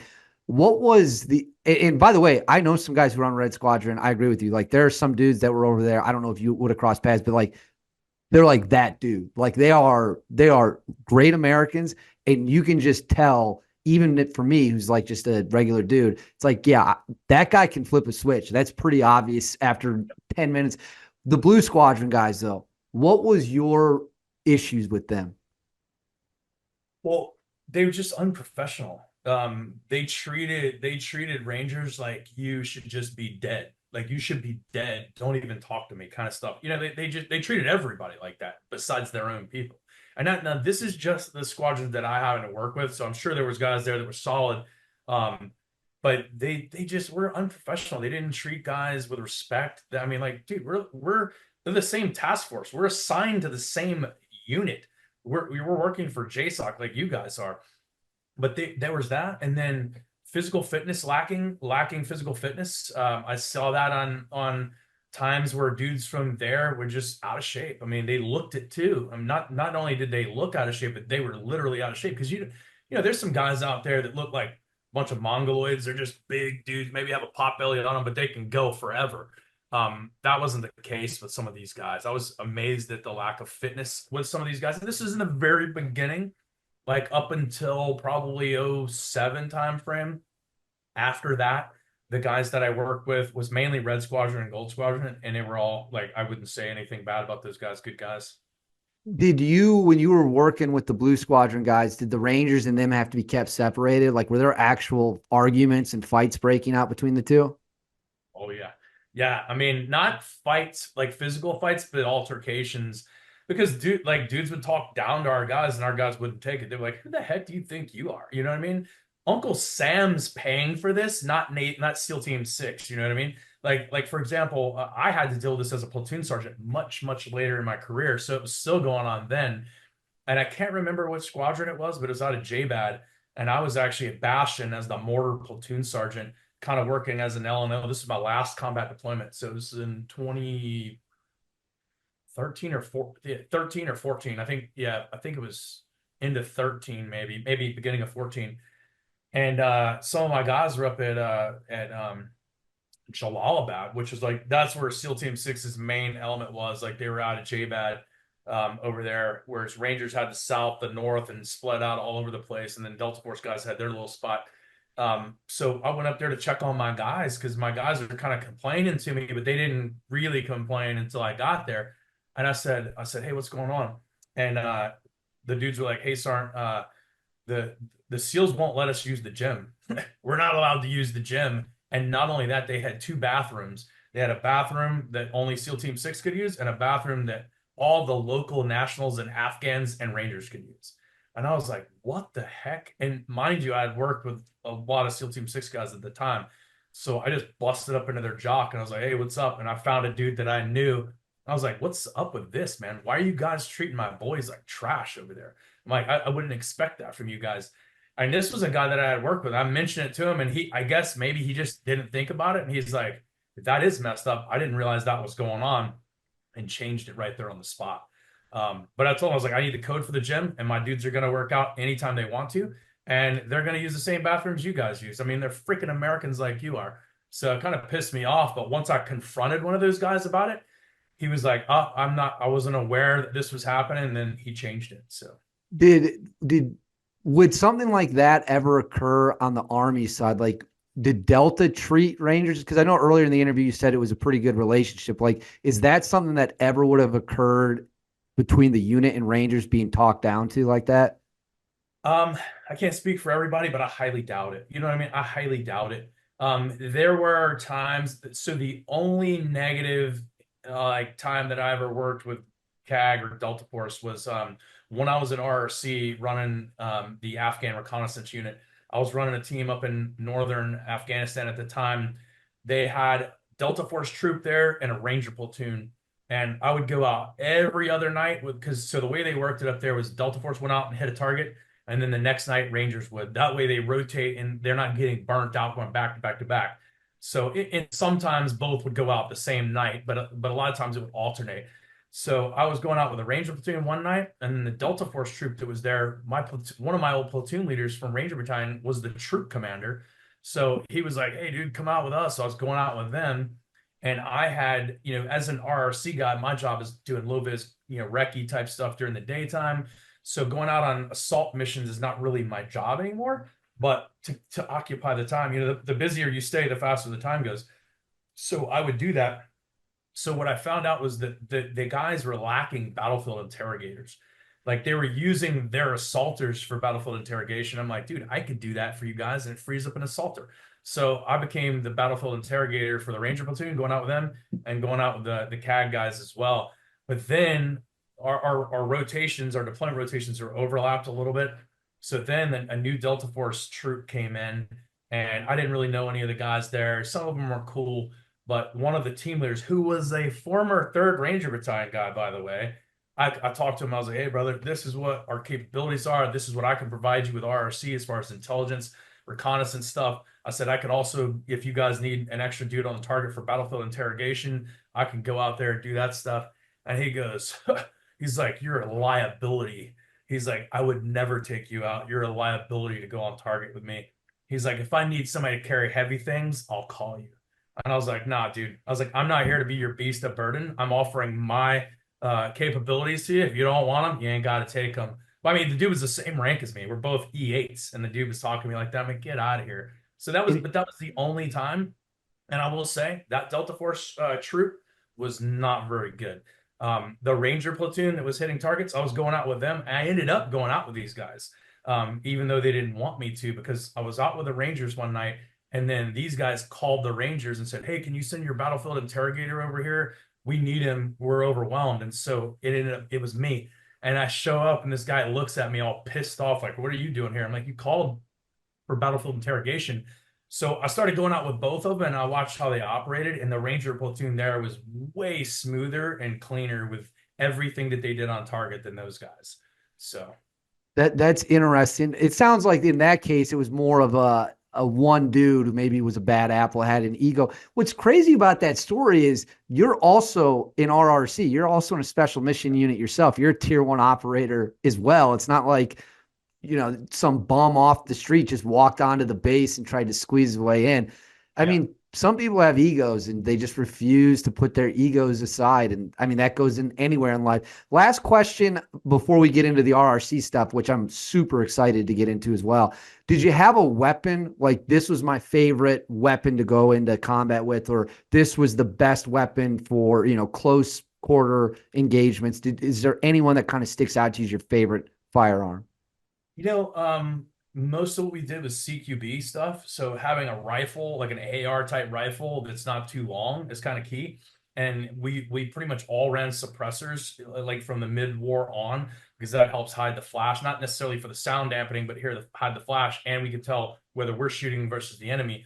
But having like a 10.5 inch or a little shorty barrel M4, I think was the primary, like 99% of the time, that's what I used. But low vis stuff, you're going to carry like a submachine gun type thing, like an MP7 or MP5 or something like that. Out of those, I liked the MP7 because it still had tons of velocity. You could reach out there and hit somebody. It had good penetration, even though it's a really small bullet. Whereas like the MP5Ks and the MP5 SDs and stuff like that, I just didn't find those to be powerful enough. I had to shoot some stuff with that, and I was surprised. It was actually where I learned this at. We were asked by the regular Army commander of a base when I was in the Omega program. He's like, "Hey, you guys have suppressed weapons. We have a dog problem. Dogs are attacking people when they go out and run. Could you guys go out there, and if these dogs come up and attack you, could you shoot them?" And so we're like, okay, that was a big problem in Afghanistan. Wild dogs would attack the crap out of you. So we went out there and we shot some of the MP5 SDs, and it didn't even phase these dogs. It didn't even phase them. They were just yelping and running off yelping. So is that firing, is the MP7, what's that firing, a 40 cal or a 9 millimeter? It's a really small projectile called a 4.6 millimeter. So it's a really small projectile, about the size of the same diameter bullet as like your pellet rifle would shoot when you're a kid, but it has a ton of powder, so it's traveling like 4,000 feet per second or close to it. Damn. So it's coming at you fast, is what you're Yeah, saying. and it's a solid projectile too. So like I shot a dude in the chest with it one time, and it went through his magazines, through his spine, and out the other and out the back. I mean, it just left like an ice pick hole. Didn't open up very much, but it just zipped right through like a And laser it beam. did he die almost instantly from that?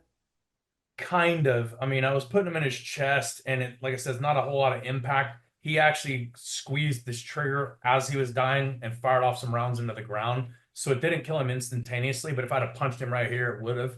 But I was shooting him in the chest at the time, and I mean, had a shot group about like that, dead through his magazines, through his chest, through his spine, and out, and he dropped. So tell us the story. What caused you to have to engage that guy? So that was another mission. That was when I was at Omega 50. We were going down to walk. We walked like 10 clicks in on this target.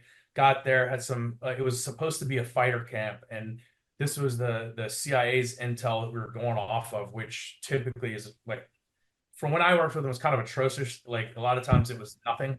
Their intel it didn't pan out a lot of times. So we were like going on this mission thinking it's not going to pan out like normal. So got a little bit complacent halfway through a deployment.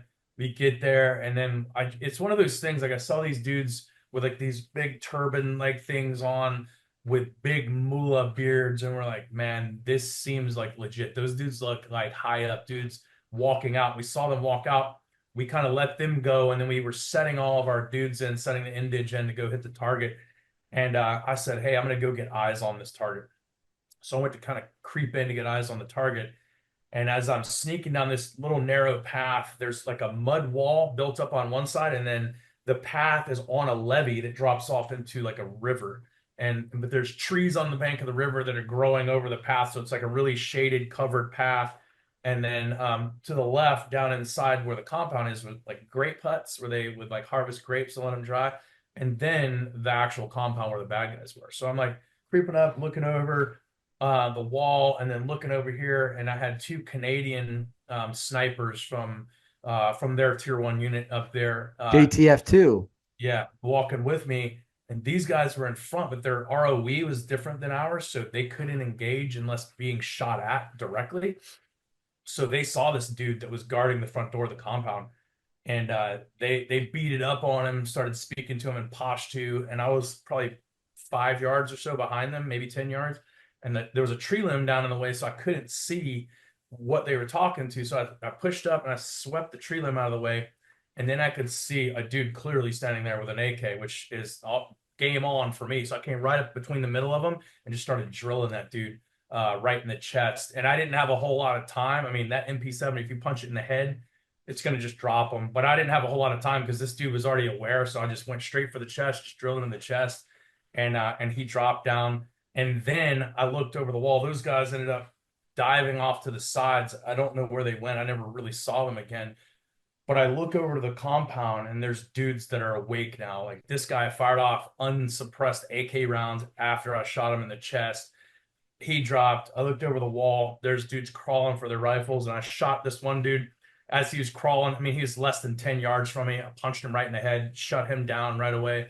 And then there was other dudes crawling. I'm tagging them in the head. Meanwhile, all the SEAL Team 6 dudes and the ground branch guys are now online with me. And we're like chucking grenades in there, shooting. I ended up reloading, getting a mag change.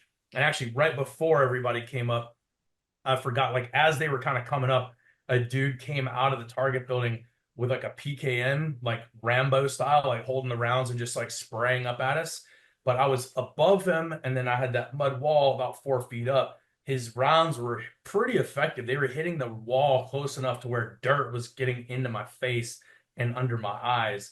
So I remember I had to like kind of squint so that I could see and the dirt wouldn't get in my eyes, and dialed it in and took a headshot on him. He fell back, busted a lantern that ended up catching the whole house on fire. There was like Chinese C4 and all kinds of stuff that ended up catching on fire in there. And then that's pretty much it. We ended up fighting some more, calling in some airstrikes and blowing the crap out of that place. Went back in, engaged another machine gun team, had some rounds zip between me and a SEAL Team 6 dude within like feet of us. Luckily, God was taking care of us because we didn't get hit. But ultimately, I think we killed about 45 bad guys on that target in a matter of probably 45 minutes, The 45 bad guys in under an hour? Yeah. I mean, most of it was CAS, like AC-130 dropping big bombs. Direct fire, we probably shot 15, 20, maybe guys or so. The rest were killed CAS. Were you able to get off the target without anyone getting injured? Yeah, as far as I know, nobody even got scathed, not even slightly.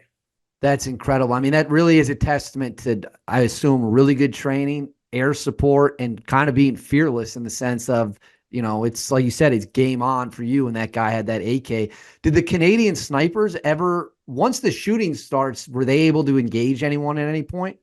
Dude, I have no clue. Like that's the only time I recall those guys, and then they disappeared. The adrenaline kicks in and you focus kind of more narrowly. So maybe they were right there next to me. I don't know. I just don't recall seeing them again. Is that so? Would you compare that or the Silver Star story to the craziest shooting you ever got into? The Silver Star one, I was definitely more worried and fearful. It was obviously earlier in my career, but we were receiving effective rounds. I mean, the closest rounds I had to hitting me and killing me was that dude with the PKM that shot up and hit the wall. And I think they were probably several feet below me hitting the wall and throwing the dirt up. So I just didn't really feel scared on that one, to be honest with you. Before we get into the RRC stuff, is there any other really big notable gunfights that you look back from your career and you're like, man, that was a crazy one? Not really. And I know you've talked to a bunch of guys, but most gunfights, at least in the GWAT, where like we're walking in, there's a couple of dudes moving, they may try to shoot at us, and it's like every dude with a gun is like and just rages on them for like 10 seconds and the gunfight's over. I mean, so a lot of them end up like that, and then you may get in one here or there, but most of the time we just overwhelm them so fast. And Fast. I mean, we're wearing night vision, we're shooting suppressed guns, shooting with lasers that are infrared. You can't see them with a naked eye. So most of the bad guys don't even know we're there when we shoot them, to be honest with you. Yeah, they don't have much of a chance. All right, I want to talk about the Regimental Reconnaissance Company, RRC.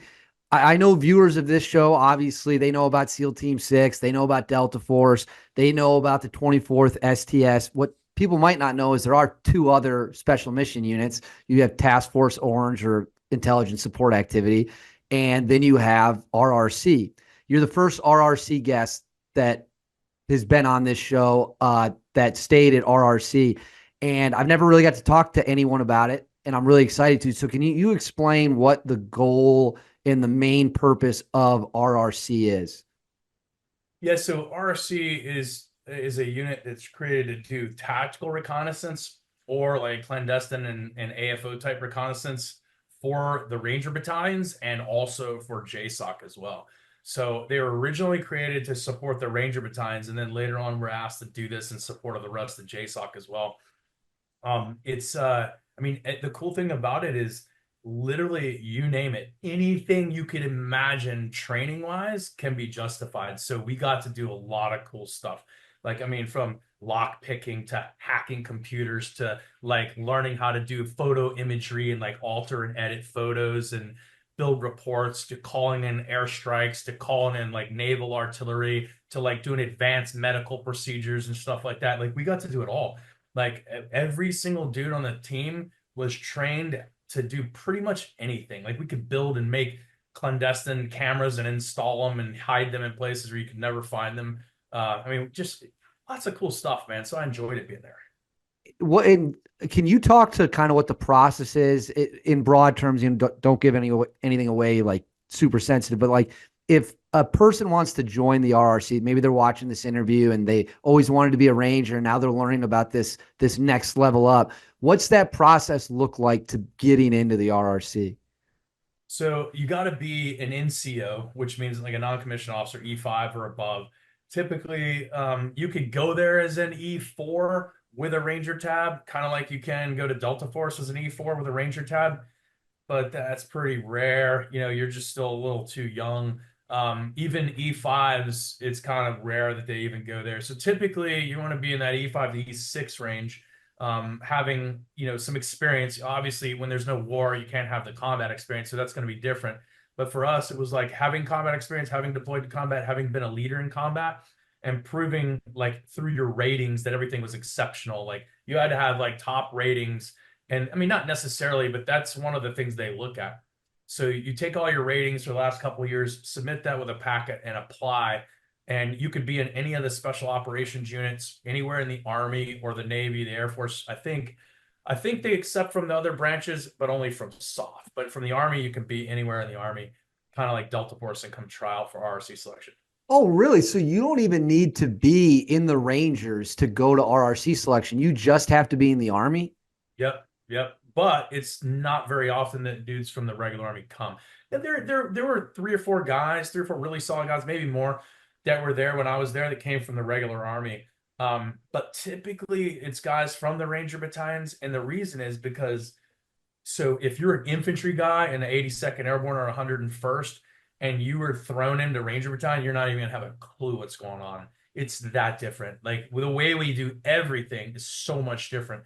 So, like the RRC guys are expected to understand how a line Ranger battalion functions, operates, and needs to hit a target, because you got to provide intelligence that's valuable to those guys. So those guys have a learning curve, but it's not impossible. But you could come from any unit and then put in the packet, and then if accepted, then you get a date to attend selection, and the selection is done in the spring or the fall. The selection and the pipeline are based off of Delta Forces. I mean, really, the selection for the most part is, the pipeline's different because you're training different things, but the selection for RRC is based off of Delta Forces selection. So do it in the spring and the fall in the mountains of North Georgia, because we want to test guys, and the best way that we found to test guys is to give them a task to navigate, so they're having to think, use their brain, do mathematics and angles and stuff like that on a map while stressed, and walk long distances and make it accurately to a point. So we're stressing the body physically and we're stressing the body mentally over the course of selection. And you'll walk, if a guy gets accepted, they're going to go in, they're going to do tons of psychological evals, IQ tests, aptitude tests, and all that stuff by a psych from the regiment.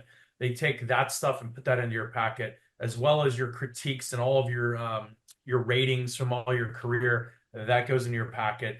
Then you do the PT test, which, just the basic physical standards: 2-mile run, push-ups, sit-ups, 5-mile run, all that stuff, 12-mile ruck march. You do all that, and obviously the better you score, the better off you're going to be. So, and you got the baddest dudes on planet Earth trying out for this. So achieving that, even a 80% or 90% ain't going to cut it. You need to blow it out of the water. So physically you get tested, and then you go into what they call the stress phase, which is the last entire couple weeks of the thing, where you're just doing navigation, land navigation, walking anywhere from 18 to 20 something miles a day, with the last day being around roughly 40-mile walk with a rucksack on. So, And what would you say, if you had to guess, the attrition rate is? If you had 100 guys trying out, what percentage of those guys are going to be able to make it through selection and then the pipeline when it's all said and done? so for example, my selection class, I think, had roughly 20 something dudes in it. Out of those 20 something dudes, there was 2, I think, regular Army dudes that came. And then the rest were dudes from Ranger Battalion. Only 8 finished. Physically completed it. They either quit or withdrew medically. Or yeah, most of them just quit. They're just like, I can't do this anymore. It's a lot of walking. So we only had 8 finish. Then at the end of it, you go into a board, where there's all of the top dudes, like the team sergeants, the sergeant major, the first sergeant, the commanders, and all from RRC sitting there, grilling you on everything that you did during the course, plus your entire military career. And they dig on you. Once you get a packet, they start digging on you before you even show up. So they're trying to catch you slipping, catch dirt on you and stuff like that, to just to hold you accountable. So you attend that board, and then after that board, the 8 of us that attended the board, only 4 were selected. So only 4 got selected out of my selection. And then we were put together with 5 dudes from the fall selection, the previous fall selection.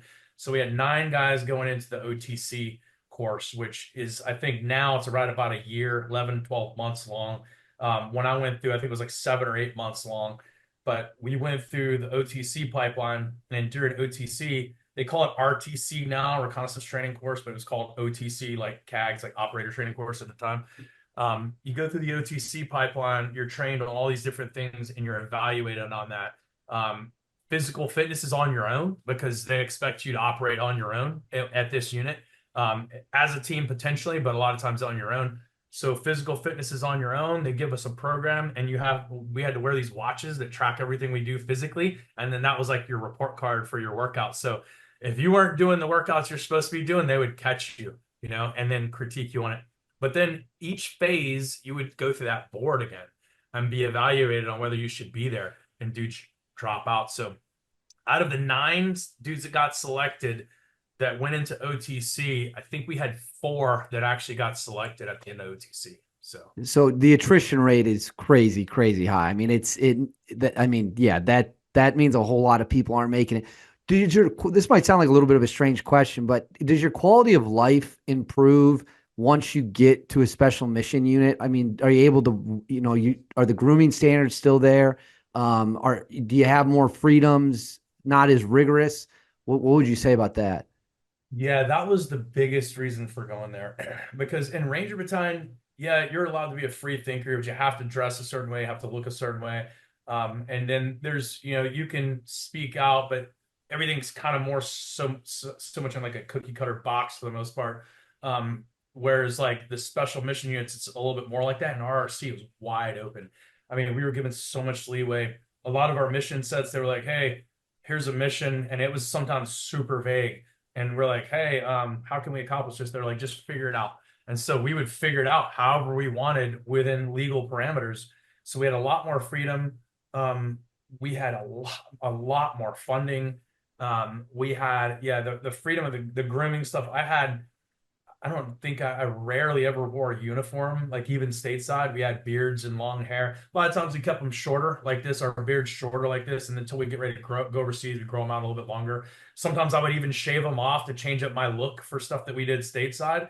But we could have a beard and we could have longer hair well outside of the regs. I mean, there was dudes that had hair this long in the reconnaissance company right before I got there. So yeah, it was pretty chill. So what base are you located at this point in time? Are you still in Georgia? Yeah, we were still in Georgia there at Fort Benning.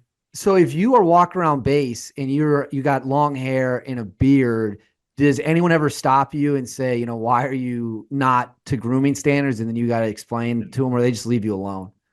Most of the time, they just leave you alone because they have no clue. They think you're a contractor or something like that. Typically, like when I saw these dudes, I thought they were like CIA dudes. I'm like, who are these dudes that look like CIA guys walking around here? I had no clue until I got there because that's how secretive the reconnaissance company is, even within the regiment. The dudes in the regiment don't even know what the dudes actually do on teams.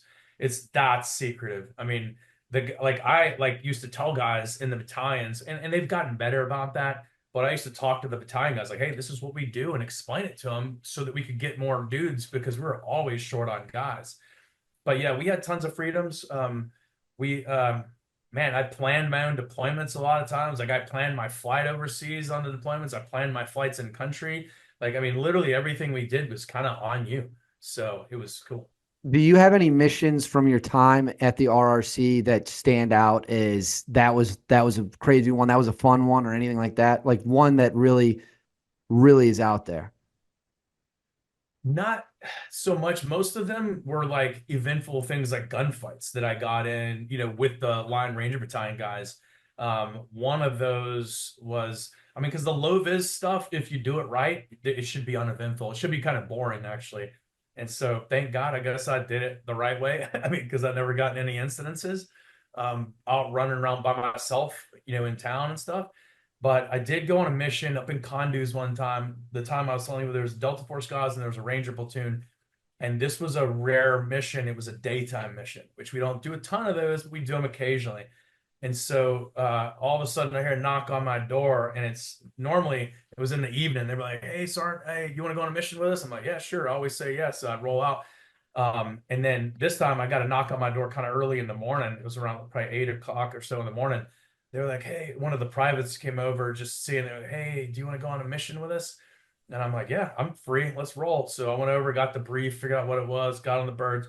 We flew out, flew in the daytime, and I flew with the weapons squad guys. So like their weapons squad guys set up as a support by fire, and then the assaulters were on other birds. So we flew in. We probably landed 150, 200 yards from the target. This is what we call landing on the X, which was rare that we did this.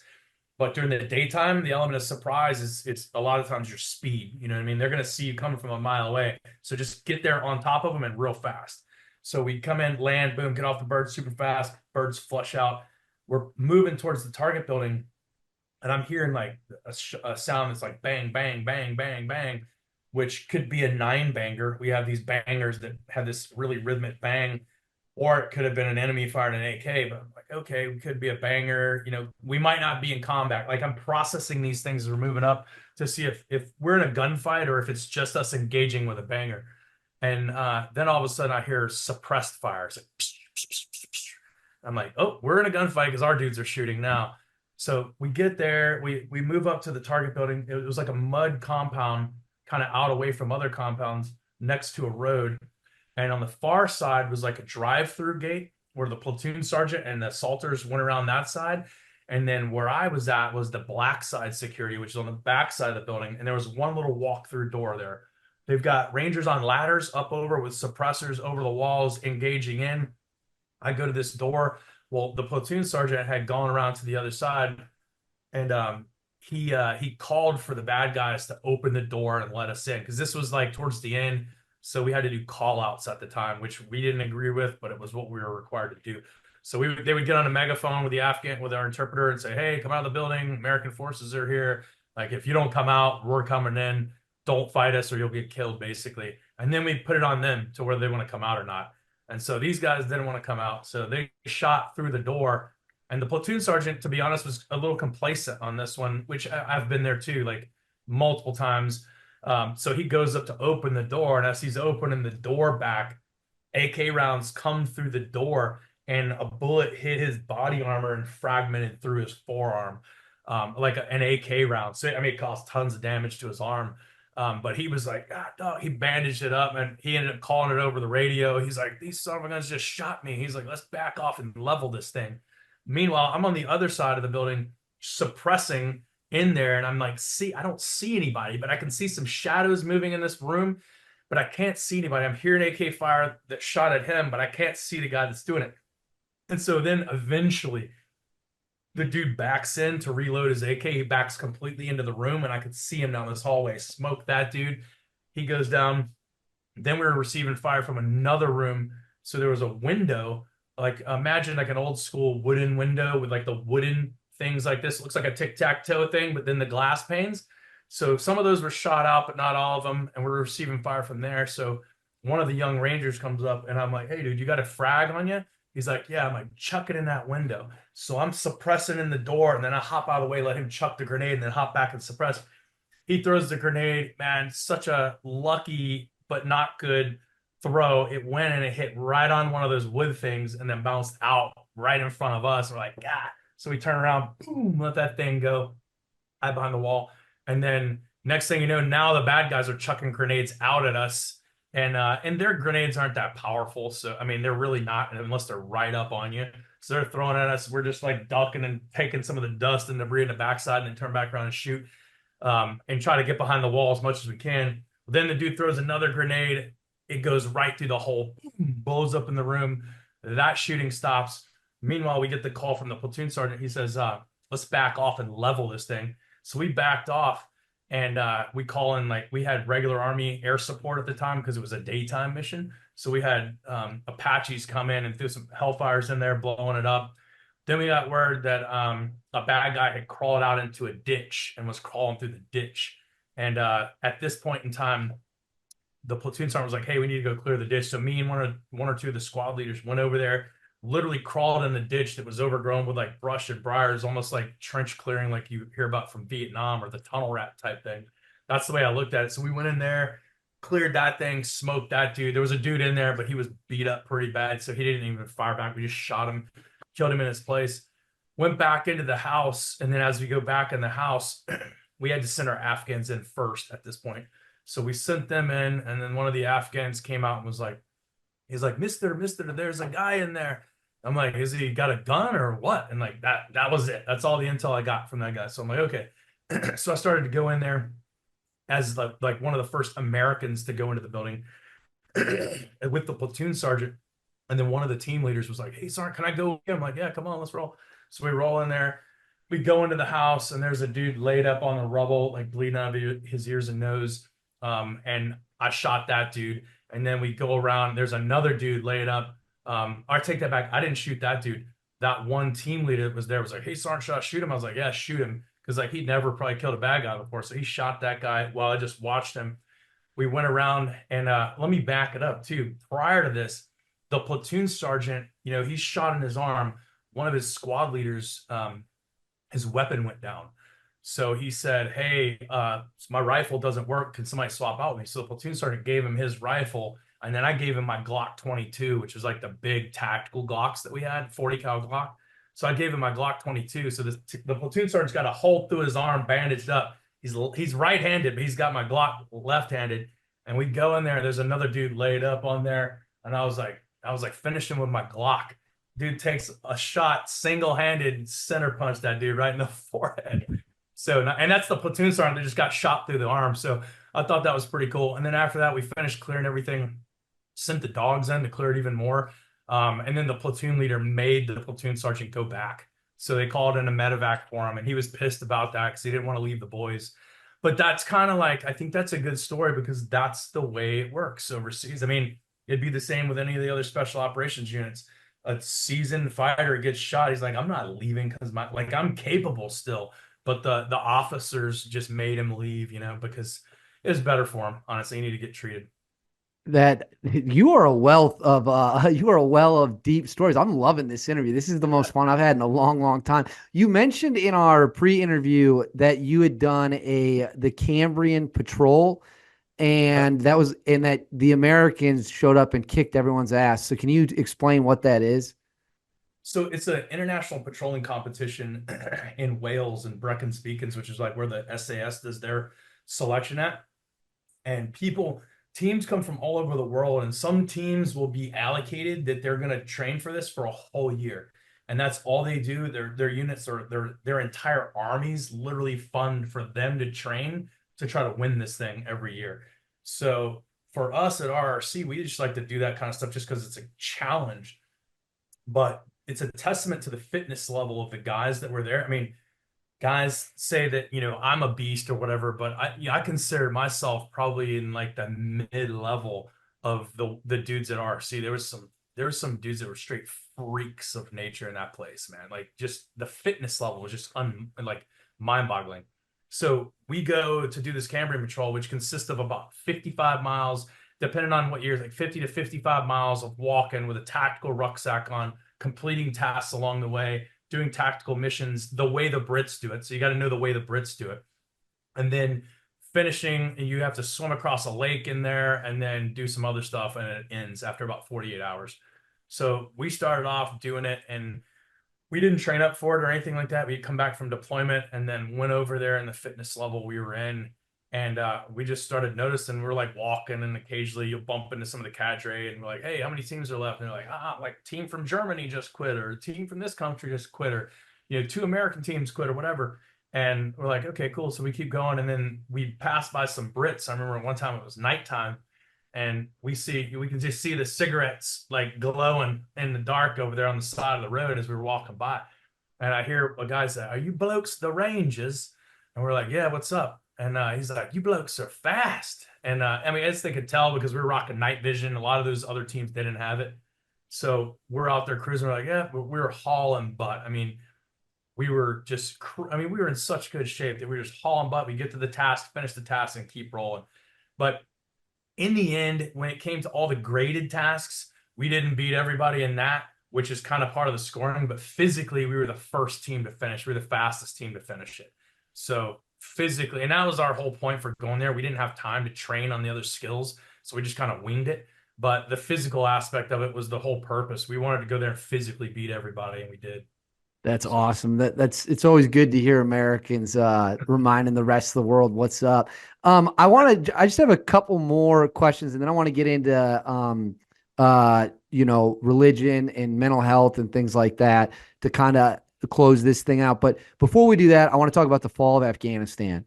And you obviously spent a lot of time in Afghanistan. I believe we're coming up on 3 years now since the end of this month. I believe it will be 3 years since the horrible pullout and everything that happened. As an Afghan veteran who not just went to Afghanistan, but killed a lot of people and served in a tip of the spear role, what were your thoughts watching the country collapse in the way it did? Well, honestly, at first, when it first happened, I was too busy with work and really wasn't paying attention to it a whole lot. But I had a guy that had seen me on the first Team House podcast that I did. And he actually reached out to me. He said he was a contractor overseas working with these guys. And he was like, hey, trying to help some of your Afghan boys out to get out of there. And I can't figure out what to do. Like, he's like, I'm running at dead ends. Can you help? And so he kind of pulled me into that. And then I ended up working, trying to help some of my Afghan ARU guys get out. A couple of them got out with the initial push, the guys that came out with the government. But for the most part, they were left stranded there. Our government literally handed over proof that these guys worked for them, and just so that they could be killed. Our government blocked every opportunity that we could to get them out. Like, every legal pathway, they just shut it down. Like, they even talked to countries, like we were talking to third-party countries to accept these guys just to get them out of Afghanistan. And our country, the United States, would go behind our backs with Blinken and whoever and tell them not to allow any of these guys out. So we literally can't find countries for the most part to accept them. And I created a group called Project Exodus Relief. It was just me and a bunch of my other buddies, that special operations buddies. We were talking about, hey, we need to like bring this together and work together. So we brought it together, had a big intel cell for a period of time. I think probably close to 150 people with the intel cell that we had, and all these guys working.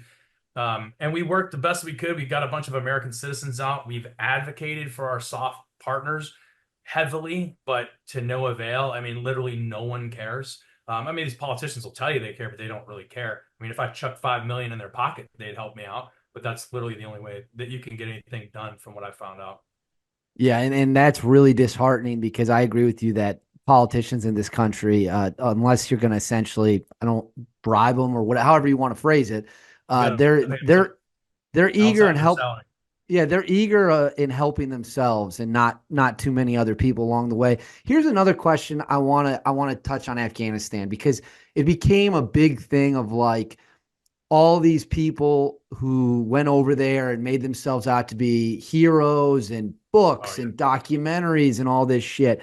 And then you hear from other people who were there on the ground and they're like, well, actually, they didn't do anything. They actually caused problems. And we don't need to mention names. There's many such cases. Yeah. When you see something like that, what do you think about people who are essentially going just so they can post on Instagram? Well, it really pisses me off because the biggest thing, like when we had Project Exodus at its pinnacle, we had the capability to get these guys out on our own. Like I had airlift assets, I had rotary wing, I had dudes surveying drop zones and LZs. We had fixed wing assets, we just didn't have the funds. But then you have certain people, like we've talked about, that were going over there, it's doing selfies of themselves in a plane, probably here in the United States in cases. I know in certain cases it wasn't in Afghanistan for sure. Dudes taking pictures of themselves like, hey, look at me in Kabul. Meanwhile, they're 2 countries over, saying they're doing this, and people are dumping money on them left and right. Some of these organizations that collected the most funding didn't spend any of it in Afghanistan. They left the country with it in pocket. And then the groups like mine and a lot of these others that we ended up forming up this thing called the Moral Compass Federation, we're struggling. Like we have the capabilities to move people. We just didn't have the funds and couldn't touch funds with a 10-foot pole, it seems like. Whereas all these other people making fake spectacles of themselves were just loading up on the money because they had all the publicity. Yeah, it's really scummy, and I just don't know what would drive someone to make it about them, to make like an evacuation an opportunity to get famous. It doesn't make any sense to me whatsoever. But we don't need to dwell on that too much. I know that you had some struggles when you left the military, as do a lot of people. What motivated your struggles? What do you think was the root cause of it? And then what did you do to fix yourself along the way? Dude, I have no clue, man. Like I said, I've never had nightmares or any issues like that, like PTSD type stuff, but I've had anger issues. Like, man, I'll blow my top at the stupidest thing. And like for a period of time when I was super lost, dude, if I flew on the plane, COVID was going on, people are like, you gotta pull your mask up. I just wanted to just blow a hole in their face. Like I'm like, leave me alone, you know? Like, I mean, constantly, I just had a chip on my shoulders. I was pissed off. I have no clue why. I think it's because the only thing I can think is that I just didn't have a purpose, I feel, in life. Like I was still contracting, training dudes and soft guys and stuff like that. But I don't know. I was just angry. And the only thing that helped me, I tried all these different things and nothing really helped me. But my wife prayed for me all these years. You know, she like I grew up Christian, she did too, but I was lost at the time. But she prayed for me and prayed for me, and then I just got this urge one day to like study the Bible. You know, I grew up going to church my whole life, and but I could care less about reading the Bible. I would read it, and I'm like, this thing is stupid. I can't stand it. It's boring. Well, I got this urge to read it, and I read it, and I read it, and it was still stupid, and it was still boring for the longest time.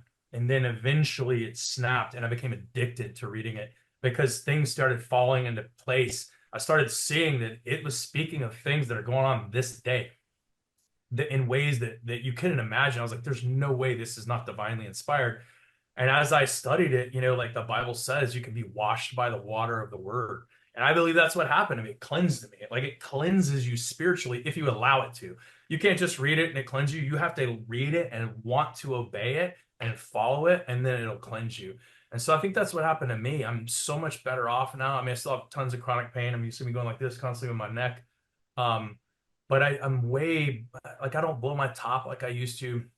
My family life is way better than it's been ever. So that's what worked for me, So I'll pause there. Well, and I think that's a theme with many guests I've had is religion and how religion acts as a positive in their life. And I think it's good for the audience to hear someone like you who's been through a lot of things, just be open about religion and open about your Christian faith and open about reading the Bible. Um, to that point, on the operator syndrome thing, do you feel that like being that close to gunfire, breaching charges, explosions, things like that, do you think that has had any impact on your brain or anything like that? Oh yeah, it has to have, I was an explosive breacher. I also taught our explosive breaching course for a little bit, so I've blown lots of charges, 5,000 free fall jumps, and some of those are hard openings as well. It definitely takes a toll on the brain, and I think a lot of times that toll doesn't really add up until later on. I think in the military, we're forced to be hard and push through it, because of the dudes that are around us, right? We can't act weak in front of them. But then when you retire, it's like now I can slow down and now I can reassess these things. And then they start, I think, bothering you because you're like, I shouldn't be like this. I shouldn't be angry like this. I shouldn't be irritable like this. And I think the operator syndrome is definitely part of it. And the way it was explained to me is that like us being ramped up so many times, we're in the fight or flight mode and we don't fight, so we're ready to fight when it pegs out. But you do that so many times, thousands and thousands and thousands of times, between the jumps, the breaching, anything that makes your adrenaline spike up to where your body gets to the point where it just stays pegged. And I think that's one of the issues. I actually just recently got some stellate ganglion block shots, which is supposed to help with that. I didn't notice any benefits from it, sad to say, but a lot of other guys have had benefits from that, like a reset from it. When you were really struggling and like you said, you felt kind of lost, how does that impact the family unit? Like, what did you notice that made the family difficult at times that now that you're on the upward swing, you don't have those problems anymore? Well, I was focused on making money hardcore. Where I was making ridiculous money as a contractor, teaching free fall stuff and surveillance stuff and whatever. But I was gone all the time. I was gone as much as I was when I was deployed overseas. But I was stateside, but I was out in Arizona and California. And then I would come home, and I just knew that me and my wife were going to fight, so I didn't want to be home. So I'd come home, and then we would just fight right off the bat a lot of times. And it would be like, I don't know. I just wore a chip on my shoulders. Like I was like, what is she gonna say now? Is she gonna be mad because I spent $10 over here? Is she gonna be mad because I went to Hooters with the group? Like, because that used to happen. Like, one of the graduation courses, they took us out to Hooters, and my wife hates Hooters, and I'm like, I can't help it. I'm not the boss. I had to go there. Like it was required of me. But we would get in fights over that. She's like, why are you going to Hooters looking at these girls? And I'm like, I'm not looking at these girls. I don't care. Like, honestly, if that Hooters, nobody was looking at the girls. But the thing is, we would fight over that stuff. And it was always something. And so I would drink, and take prescription drugs and stuff like that to just tune me down for the longest time. And that made it worse because it's like pouring fuel on the fire. And then, I could kind of suppress it eventually. And then I just kaboom, just blow my top.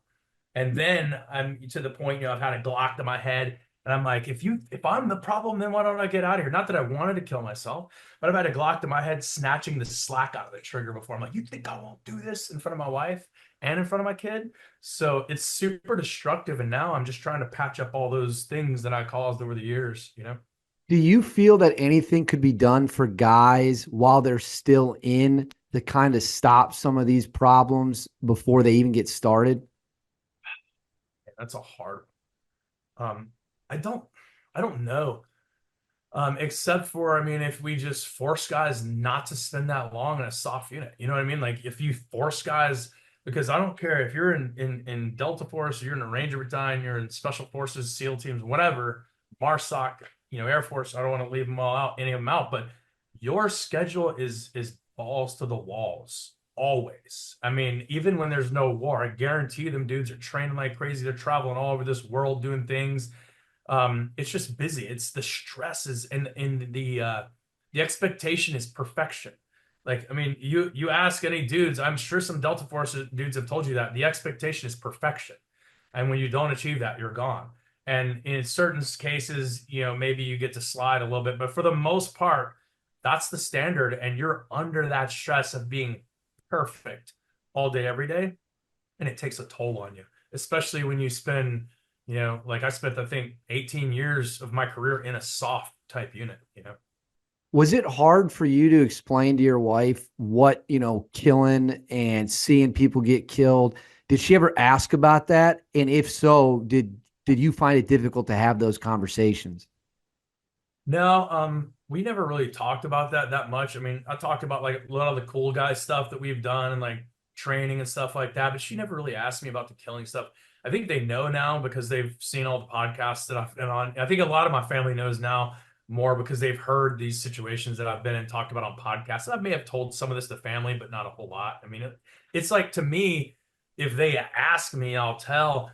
And I'm happy. I'm an open book. I'll share this with anybody, but it's weird. You don't want to it's like you're forcing it on people. It feels kind of weird. So I have told some people, but I think they mainly heard from podcasts. Well, and that's a great segue because one of the things that I know has caused problems is there seems to be this double standard is probably not the right word, but some former operators feel that they're pressured to not say anything, like don't talk about what you've done, stay silent.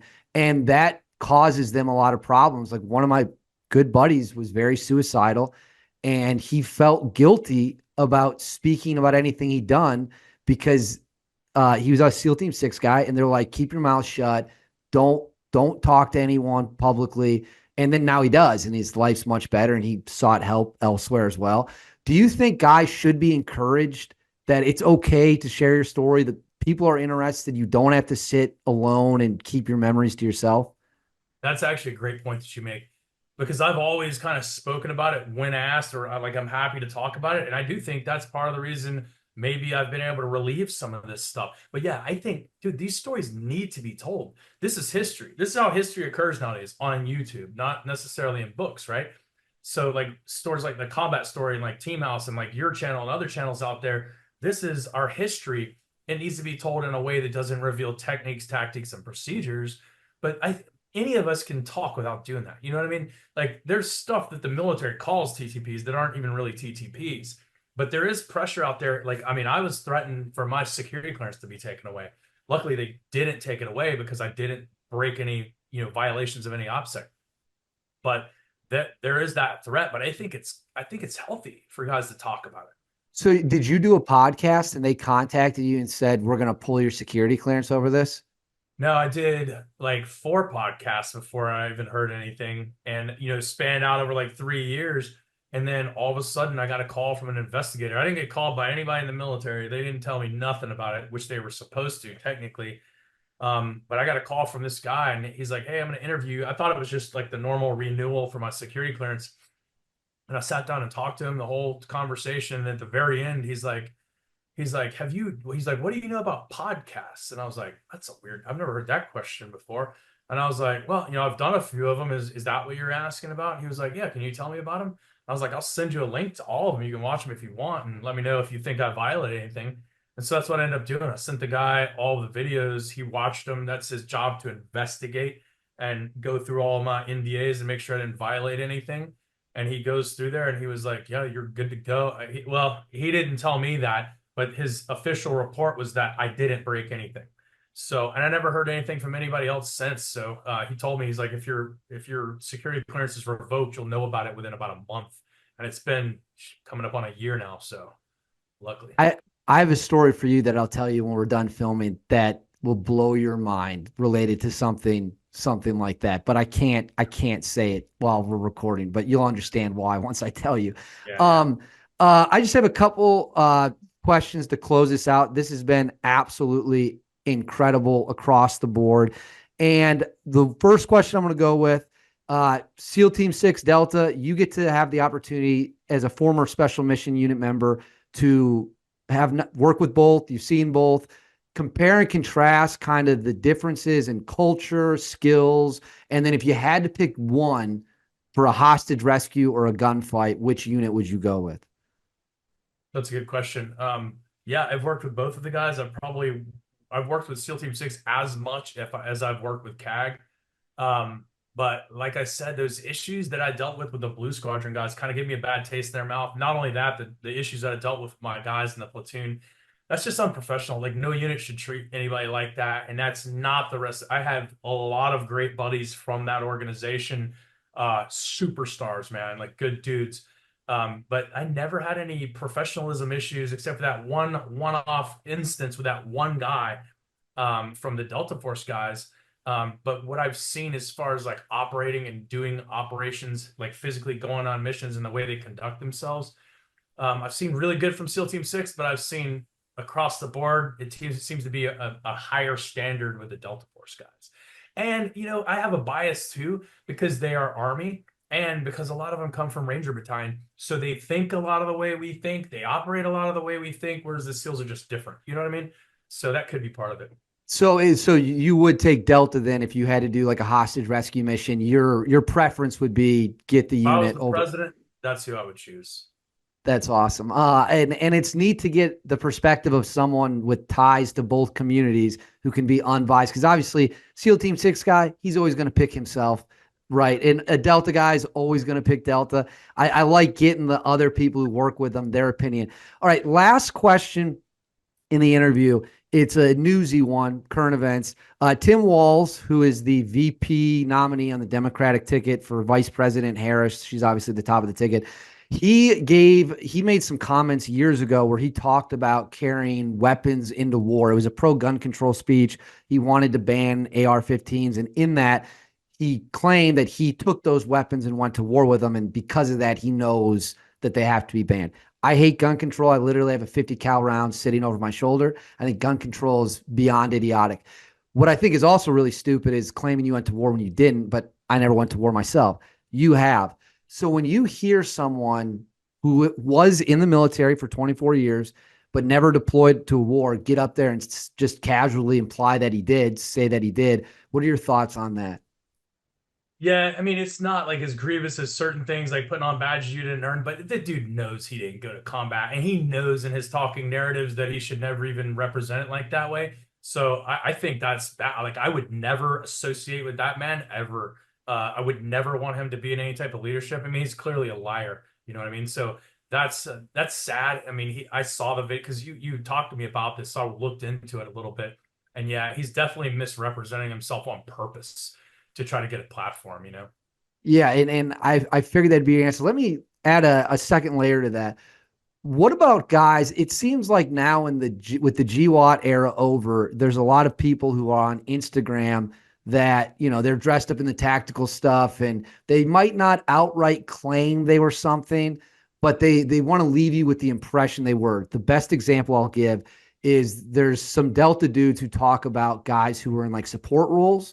Like they weren't assaulters, they were in a different part of the unit, non-combat related, but they'll go on Instagram and they'll post photos of themselves from their time overseas, and it'll be like hashtag the unit, or we really smoked some guys on this one. And then they'll be like, yeah, but you didn't. You weren't even there. You came in way afterwards to do like sensitive site, you know, exploitation. What do you think it says about people who just yeah, they were there. They went to the war. They were in a support role at maybe SEAL Team 6 or the unit, but that's not how they present it. They want people to think that they were actually going through the door, shooting people. What do you think that says? I think that's sad because those people had the opportunity to shift gears and go do that job. I mean, if you're a support dude in Ranger Battalion, it's the easiest thing to transfer over and be an assaulter. You know what I mean? The same thing at Delta Force. You're already there. Like getting into the unit, being screened to make sure you're not at some dirtbag is the hardest part.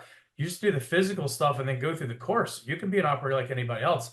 There's a lot of that out there. There is a ton of that out there. I've encountered so many people that they like, even when I was in RRC, I would hear people would come up to me like, "Hey, this dude's at Delta Force or whatever." I'm like, "What?" And I talk to the guy. He's straight full of crap, but they don't know they're getting by with this story to 99.9% of the people they encounter.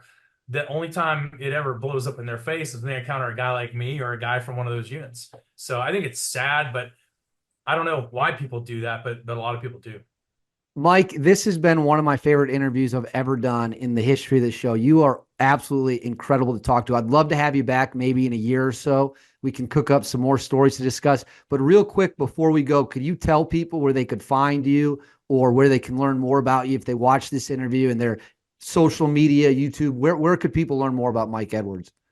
Yeah, I just started an Instagram page not too long ago at RRC Mike Edwards. Also have YouTube RRC Mike Edwards, and I use that because I'm like the first guy I guess that came out about RRC, so it kind of stuck. But they can check me out there. I also teach, like I talk about military stuff, but also do some Bible study stuff as well. And to just clear up one thing, talking about the religion thing, just so everybody knows, I'm not religious at all. I actually hate religion. Religion, all of the religions out there are completely against the Bible, to include Christianity. And that's one of the things myself, and there's a bunch of other soft guys that are coming to this too. They're reading their Bible for themselves and they're like, wait, the church is lying to me. Yeah, they are. It's hard to take, but it's the fact of the matter. Well, I not my bag, not my expertise. But Mike, I love this interview. Hang tight real quick when I kill this recording because there's some stuff I want to talk to you about. But I really do appreciate you coming on here. And yeah, this has been awesome, dude.